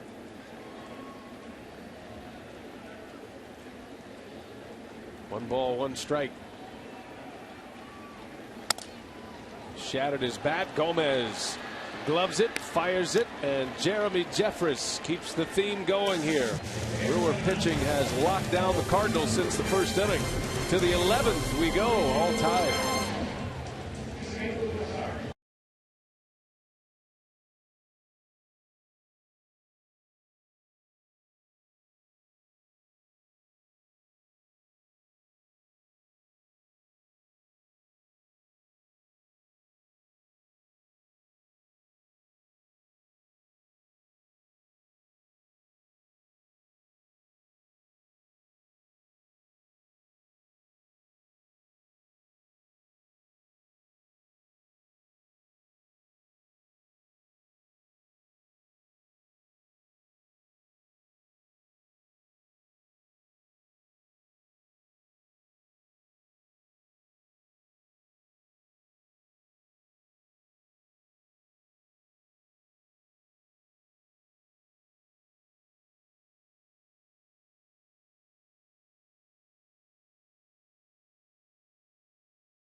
both sides making big pitches. The Brewers were able to come off the deck. They got a sac fly from Matt Clark, a blown save for Rosenthal, and here we go to the 11th now. Daniel Descalso, after a pinch hit appearance, will stay in to play second base. Seth Maness is in the game, and now Matheny starting to work backwards. Maness, typically a guy you'd see in the 6th or 7th inning, and here he is in the 11th. Yeah, good numbers for Seth Maness. 66th appearance, a 6-3 record. And you see the earned run average a little bit under 3 at 2.82. He has given up the 6 home runs. Not really a strikeout pitcher. 51 punch-outs in 73 1/3 innings. Renicky will stick with Maldonado to lead this inning off. Renicky does have a third catcher, Matt Pagnozzi, but you don't know how long this one's going to go, and Maldonado will get the first at bat here. This is a spot originally occupied by Aramis Ramirez. Ramirez doubled in the 9th to set up that tying run to score, and he was pinch run for him. Yeah, 4 guys left on Ron Renicky's bench. Logan Schaefer, the only left-handed hitter. You got Reynolds, Rogers, and Pagnozzi.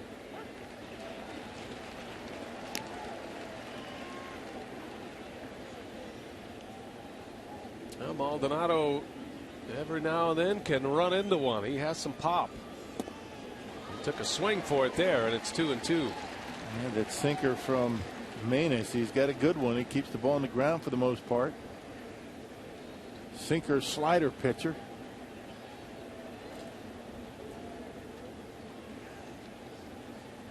Two and two to the Brewers catcher, and a swing and a miss. Down he goes. Maldonado strikes out. Out number 1 here in the 11th.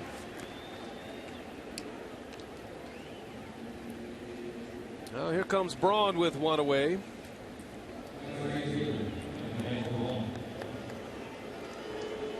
Braun had a big shot in the 9th inning. 2nd and 3rd, nobody out, and Braun grounded back to the mound.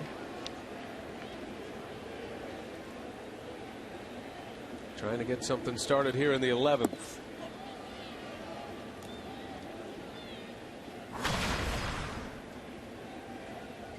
After Braun grounded out in the 9th, the Cardinals intentionally walked Parra to get to Matt Clark, and he delivered with a sac fly. Man, Ron Renicki pushing all the right buttons late in the ball game tonight. Pinch ran for Lucroy and Ramirez to try and get some speed on the bases, and it worked. Now you mentioned it. I don't think Lucroy scores on that fly ball to left. Hector Gomez did.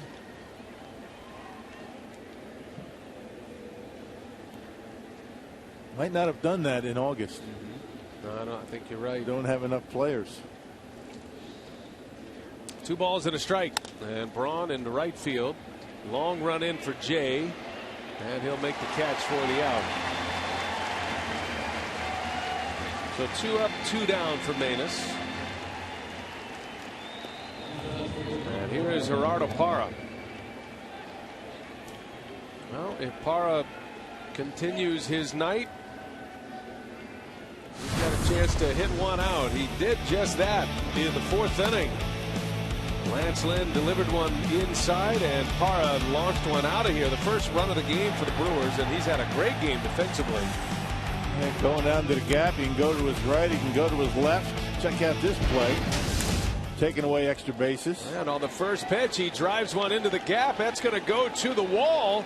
And Parra on his way to second with a double. A 2-out double for Gerardo Parra, his 2nd hit of the night. Boy, have a night, Gerardo. Yeah, doing everything he can to win this ball game. Goes right with it. Look at the approach. That sinker trying to go away from him. He just stays back on it and hits it hard, lines it into the gap out there in left center. So there's your go-ahead run. Gerardo Parra making a big impact for this Brewer ball club here in September. And I don't know how many other hitters you'd rather have at the plate right now than Matt Clark. The way he's going for the Brewers lately. And an RBI on a sac fly to tie the game in the 9th. And here he is with the go-ahead run at second base. And another guy that can take the ball to the opposite field. He doesn't try and pull everything. Are you surprised they're not walking him here? I am a little bit. A little bit. You got Segura on deck. Base open at first. Maybe see if Clark will chase. I was asking Matt about the number 60. I said, do you wear that number because that's the number your dad wore when he was called up to the big leagues with the Angels? And he goes, no, it's just the one they put in my locker. I thought there was something sentimental about it, you know, some beautiful story about it. Yeah, but September call-ups don't get a choice. That's right. You're just glad to get a jersey. That 60's looking pretty good right now. This guy's making an impact. And if he drives in a run here, nope, they're going to walk him now. So your instincts were correct, partner. They were just going to see if Clark would chase, maybe be over aggressive. He showed he wouldn't. And they're going to leave it up to Gene Segura with 2 away.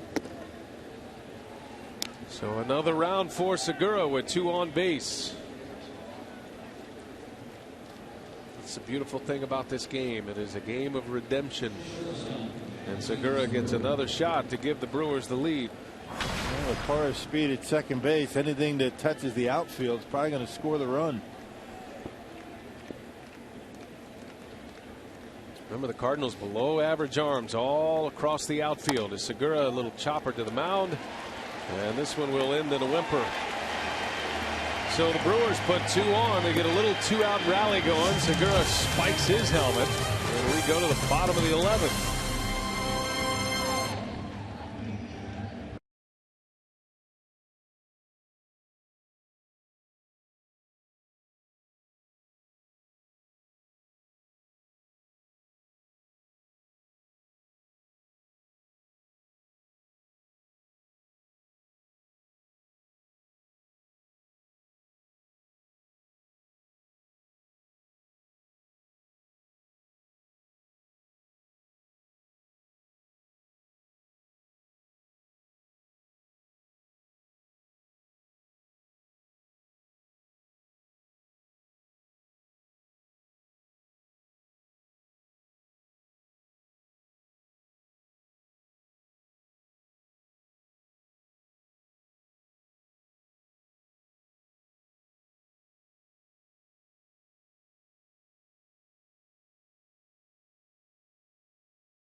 We go to the bottom of the 11th. And the Brewers stranding 2 on in the top half. Oscar Taveras will pinch hit. He'll start the inning for St. Louis. And then the Cardinals go back to the top of the order and some of their big hitters. Carpenter, Jay. If anybody gets on, Matt Holliday. I tell you, nothing burns a hitter worse than a first pitch comebacker back to the mound to end a rally. Well, you'd like to get a better pitch than that. And Segura beats one into the ground, very upset with himself after he crossed home or first base. Now, Renicky was waiting to get Taveras announced. He pops out of the dugout as soon as the pinch hitter is announced, and Renicky will go ahead and make a change here, and we'll see if Matheny counters. So Jeffress is coming out. He works a scoreless inning, used as a decoy here in the 11th. And we'll have a pitching change. Plenty of bodies down there for Renicky, and he is going to play matchup here in the 11th. Zach Duke coming in. Take a break.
in the 11th inning. Cardinals Brewers tied at 2, and Zach Duke is on the mound. You see his splits down at the bottom. He'll be facing the left-handed hitting Taveras to start this inning. They have nothing but left-handers. You got Taveras on the top of the order with Carpenter and John Jay. Last pitched on Saturday against the Cincinnati Reds. Got roughed up a little bit, gave up a couple of runs, 3 hits in an inning of work. You see those 67 strikeouts in 53 2/3 innings. The 68 appearances for Zach Duke are a career high. Cardinals got 2 runs in the first inning before there was an out. The second run scored on a double play ball. Had the first 4 batters reach base. They have not scored since. The Brewers got a run on a Parra homer in the 4th inning, and a sac fly from Matt Clark in the 9th off Rosenthal for the second run, the tying run. Brewers bullpen has been terrific. Broxton and Jeffress have retired 6 in a row now, and Duke will take over. Oscar Taveras, one of the top prospects in the game, called up to the big leagues in late May. Couple of notes on Taveras. He is an excellent pinch hitter this year. He's 6 for 12, has 5 RBIs as a pinch hitter.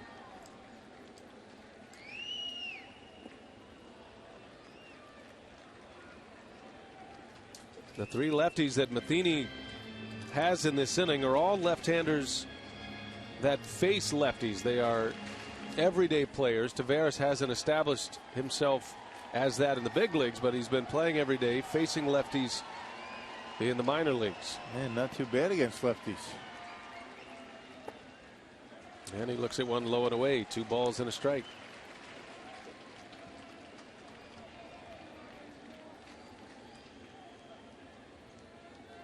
Taveras was called up on May 31st.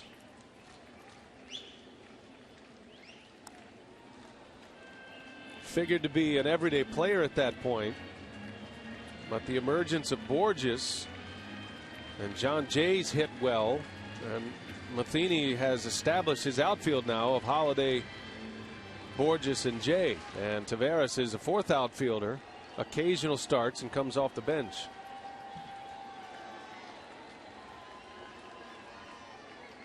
And he is a hitter. 2-2 pitch. Doesn't bite. Count goes full. Taveras hit a home run against the Brewers at Miller Park in that 4-game series. That was on September 6th. Had a pinch hit RBI in that series as well the day before. And had a 3-hit game against the Brewers on September 7th. A swing and a miss. Down he goes on strikes. A sweeper from Duke. And Taveras is gone. 1 away here in the 11th inning. Yeah, just waved at it. Good pitch by Zach Duke. Well, that's perfect. That was about as perfect a pitch as you can throw. Probably a called strike. Would have been close, but Taveras didn't even come close to making contact on it. What a pitch. Here's Matt Carpenter now.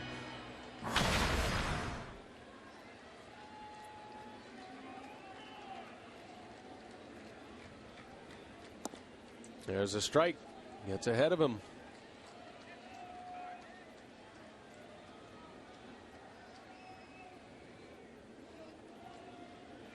Two-two game. The Brewers bullpen has retired 9 in a row. Last base runner was Xavier Scruggs, who pinch hit in the 8th. Nothing doing since. That was Will Smith, who got the last 2 outs in the 8th, and then Broxton the 9th, Jeffress the 10th, and now the first man retired for Zach Duke.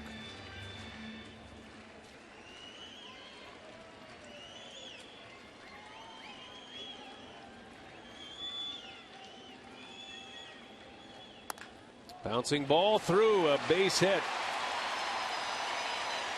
Matt Carpenter with his 2nd hit. Yep, able to wade back and knock that one into right field. So there's your winning run at first base. Average speed at best. So you figure he's not going to be attempting any steals, or you don't think he's going to. Very difficult to get a jump on Duke. Here is John Jay. We mentioned an excellent hitter against lefties. Will Smith struck him out in the 8th inning to end the inning.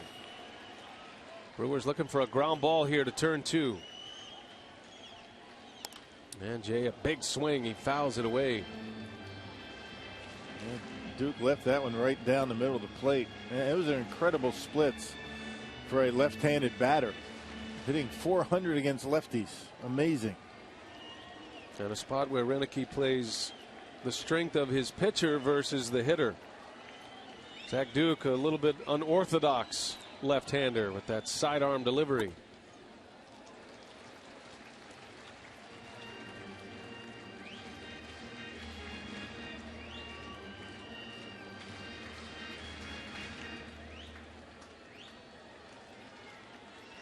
Figures to be Duke's last hitter, regardless if he gets out of the inning or not. You got Matt Holliday due up next. 1 out, 1-1 count. And Jay takes it low. Good block back there by Molina. Maldonado. That's the second time I've done that. I apologize. Stuck in my brain. They're good friends, and both from Puerto Rico. Was talking about them earlier, the connection between those two, and it is planted firmly in my brain. I apologize. Maldonado. Don't be so hard on yourself. Check on the runner at first.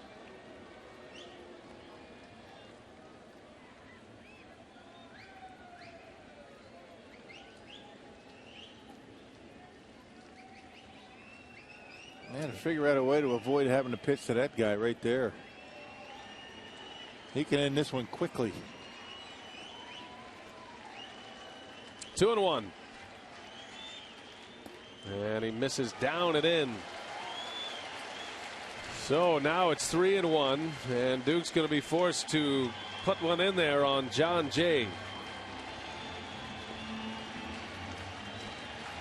Might be one of those nights you just take a shot at it because the ball is not traveling well. We have seen a homer from Parra, but it's a cool night.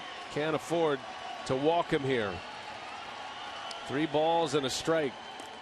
Looked like he was making a move towards second base, able to get back though. A dangerous spot to be for Zach Duke. Jay already a good hitter against lefties, now in a 3-1 count. And Jay into center field. Gomez almost in his tracks will make the catch. Big pitch for Zach Duke, and out number 2 in the inning. Man with the fastball got in on his hands. And he figured there's going to be a pitching change now with Holliday up. There comes Ron Renicky. Brandon Kinsler's been loosening up, but Marco Estrada has been getting warm as well. I see Renicky make that motion, the sinker baller. That would be Kinsler. And so Duke, of the 3 lefties he faces, retires 2 of them. And Renicky's going to put the ball in the hands of Brandon Kinsler here in the 11th with Matt Holliday coming up. Stay right there.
and a big spot coming up. Brewers plowing through their bullpen. Matt Holliday is coming up. And the Cardinals have the winning run at first base in Matt Carpenter, who had a one-out single. Rock 2-men are out, and Renick's going to give the ball to Brandon Kintzler, and again he steps in a big spot in extra innings. Yeah, Kintzler's stranded all but 11 out of 33, so he's been able to strand 22 base runners this year, including a couple his last time out against Cincinnati. That was Friday. Struck out the only batter that he faced. 2 inherited base runners left. 60th game for Brandon Kintzler. And needs that good sinking fastball to keep the ball in the ballpark right now. Now the Brewers have had their big guns at the plate with men on base. And now the Cardinals get their big bat up there with Holliday. Matt Adams is due up next. Brewers trying to get this game to the 12th inning.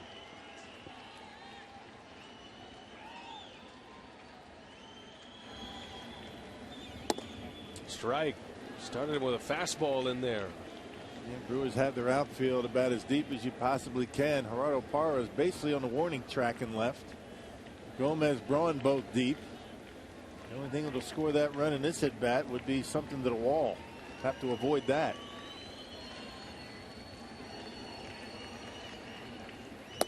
Holliday takes a ball down and away.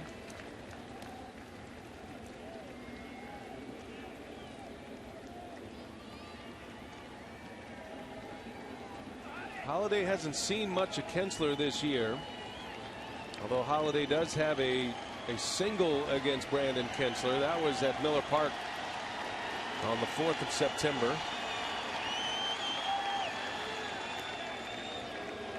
Brandon Kintzler has thrown 10 pitches this season to Matt Holliday, including the 2 here. Not one breaking ball, all sinkers. He didn't want to make a mistake up in his zone, leave one up out over the plate on this guy. 1 ball, 1 strike. Holliday bouncing ball up the middle. Jeanette is there, throws to first in time. Kintzler gets out of the inning. Matt Holliday is retired. To the 12th we go. 9-1-2 coming up for the Brew Crew.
Jerky all season long. Jack Link's beef jerky. Feed your wild side.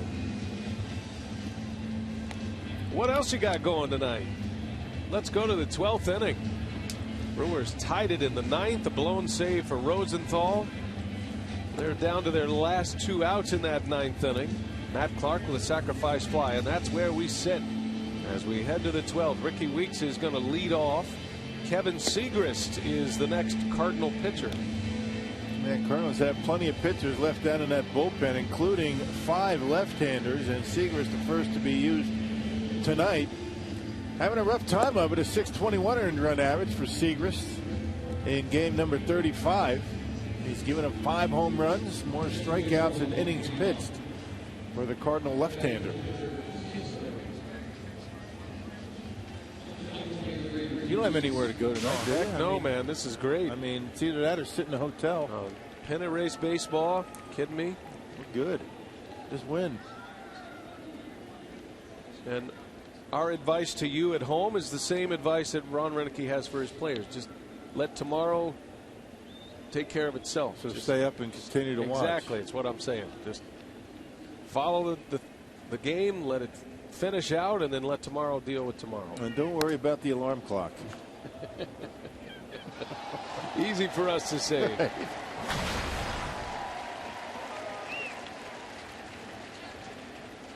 Ricky Weeks leading off a pinch hit appearance here. Has seen just a little bit of Seagrass. Saw him way back in April.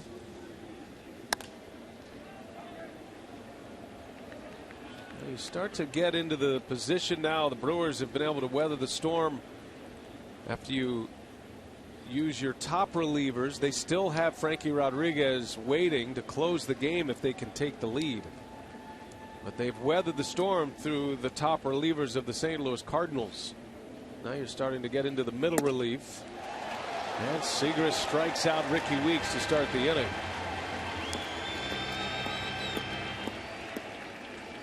Yeah, the Brewers are going to be kicking themselves tonight if they're not able to play to run and get the lead, win this ball game. They've stranded 9 today. Cardinals 4. Cardinals have not had too many opportunities. The Brewers, however, have had their share.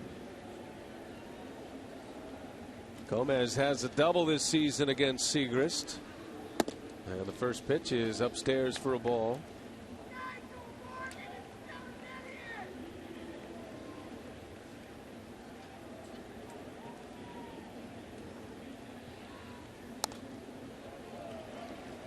Well, there is that tendency. You get into a game like this, especially if you're a home run hitting team like the Brewers, you start swinging for the fences. Brewers have had some opportunities. They had 2 on and nobody out in the 9th. They did score 1, but stranded 2. Left 2 men on with 2 out last inning. Stranded a runner in the 10th.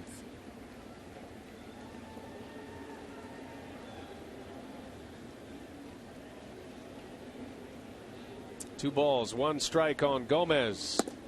In there. 2-2.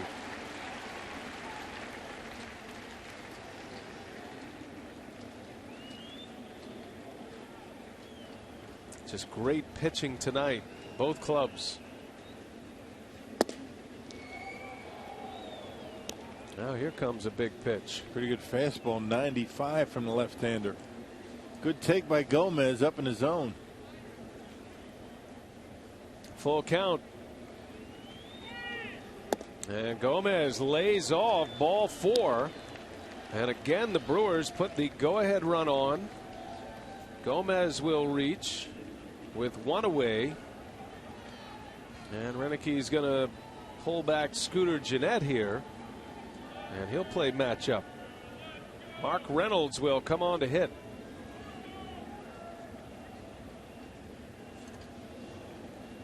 Remember, Weeks is in the game as a pinch hitter, so he's able to just take over at second base. Yeah, 3 left. Schaefer, Rogers, Pagnazzi on the bench.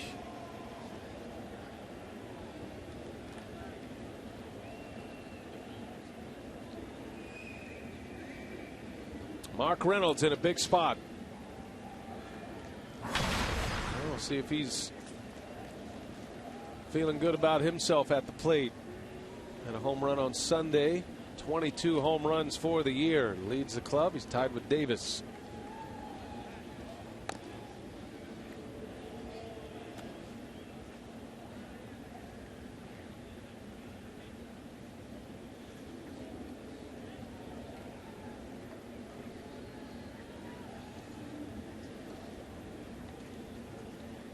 Reynolds pinch hitting in the 12th. 2-2 game. And there goes Gomez. Reynolds lets him run, and no chance for Molina. Stolen base for Carlos Gomez. Had a great jump, went on the first move. It took off, and even had Seagrass going to first, it would have taken 2 good throws to get him. That's a tremendous jump. But still, Molina from his knees able to make it relatively close. So there's your go-ahead run. Stolen base number 32 for Gomez. Could be a big one. Now a base hit could score Gomez. Anything that touches the outfield grass has a chance to score him. Reynolds in a big spot, can break the tie. And Reynolds takes a ball high. Mark Reynolds Sunday against Cincinnati got a hanging breaking ball, and he did not miss it. Yep. He got the start at third base. Ramirez out. One of those that look pretty good right now. See what it gives him. 2-0. Seagrass deals it, and Reynolds takes a strike. Hit that inside corner on a 94-mile-an-hour fastball.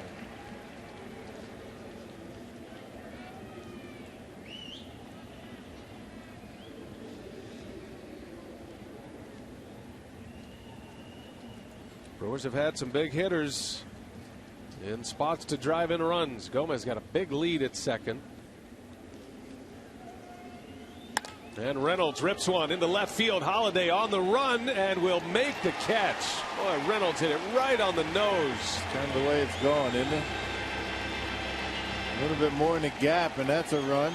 And Reynolds would have been on second base, but just got under it enough for allow Holiday to get underneath of it. Finally got it down and trademarked just a little bit. Didn't barrel it up, and that's why it floated on him, and Holiday able to make the catch. Second out of the inning. And here is Hector Gomez. Gomez has never faced Seagrass. Go ahead run at second base. Can Gomez come up with the big one here? There goes Gomez to third. Molina's throw, and Carlos steals third base, and that throw almost went into left field. So 2 steals in this inning. That's one you have to know you're going to make with 2 outs, and Carlos is in there. Yeah, Carlos not even holding him on hardly. And he got a great jump. Molina's throw sailed on him, and there's your go-ahead run, 90 feet away. Well, opens up some possibilities here. A Can he pass steal ball, home? an error. That's what it might take. There's a strike in there.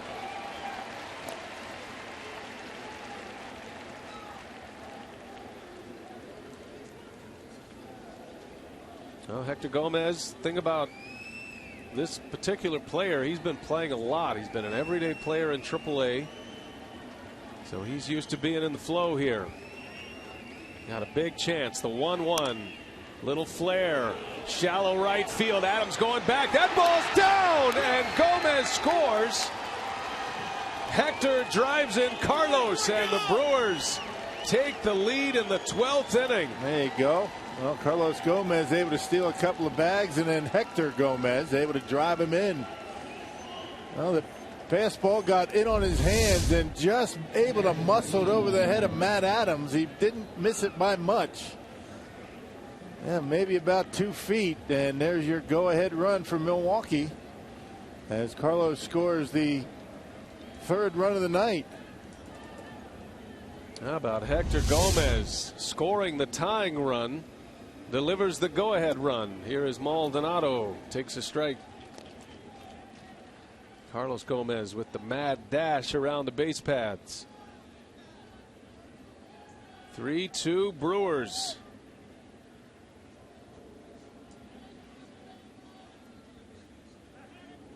Well, September Carlos making a big impact in this game tonight. Couple of RBIs.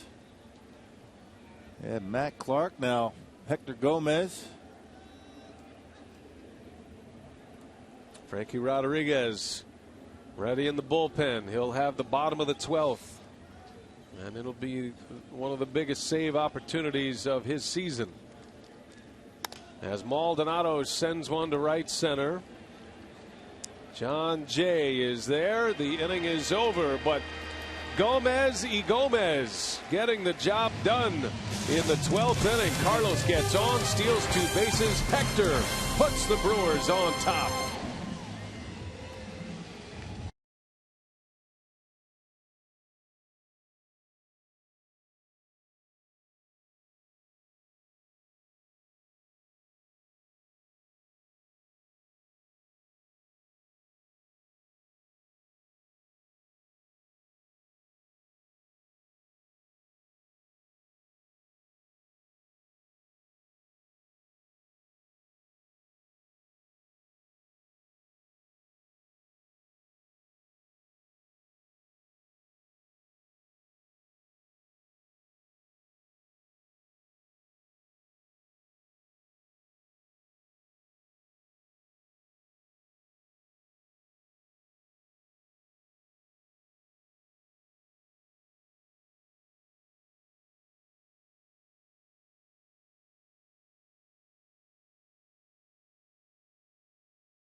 Is just not enough.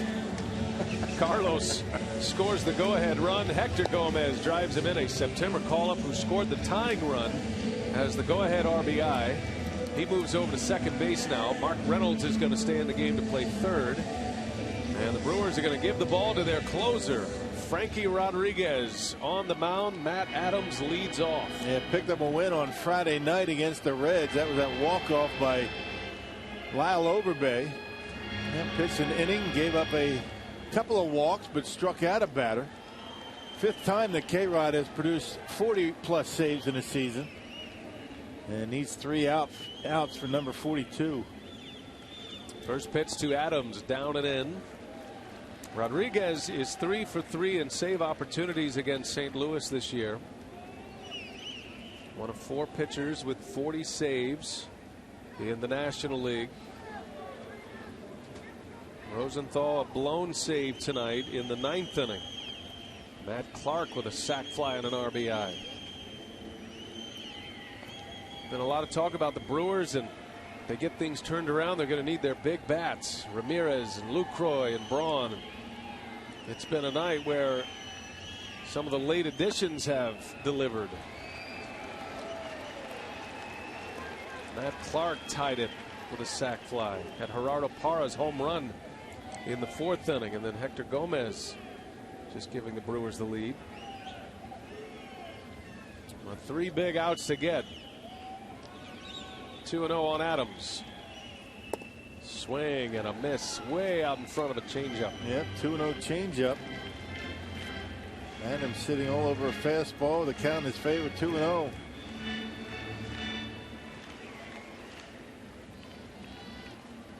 Adams has faced Rodriguez twice this year. Both of those at-bats came in July. Singled off him one time. K-Rod struck him out the next time.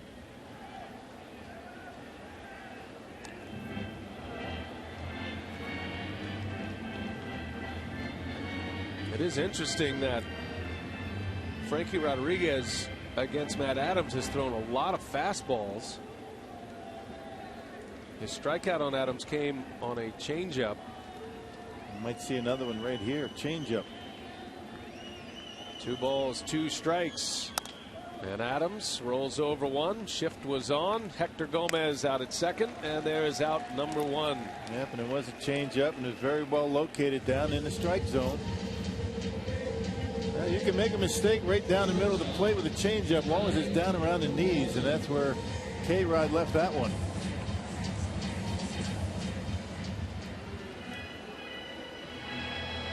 There's a guy you got to be careful with here. He's a good off-speed hitter.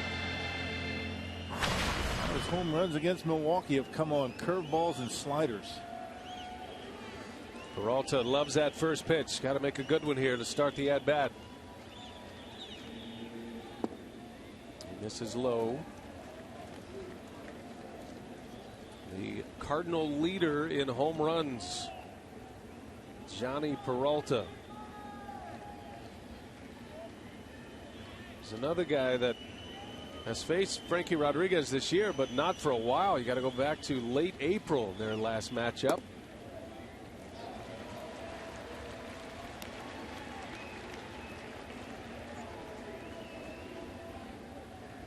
Just like with Adams, Rodriguez falling behind 2-0. Tell you, one of the biggest at-bats of the night came very early in this game with Peralta at the plate. He bounced into a double play with the bases loaded in the 1st inning. Ball 3. You got to be careful throwing a fastball right here. You know that Peralta is going to be swinging.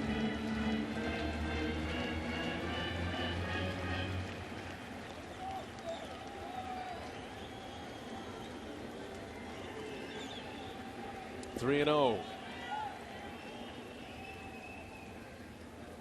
And Peralta takes a strike.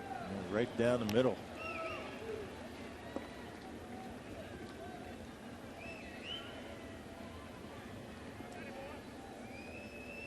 A run came in to score on that double play ball by Peralta in the 1st. That's the last time the Cardinals have hit the pay station tonight.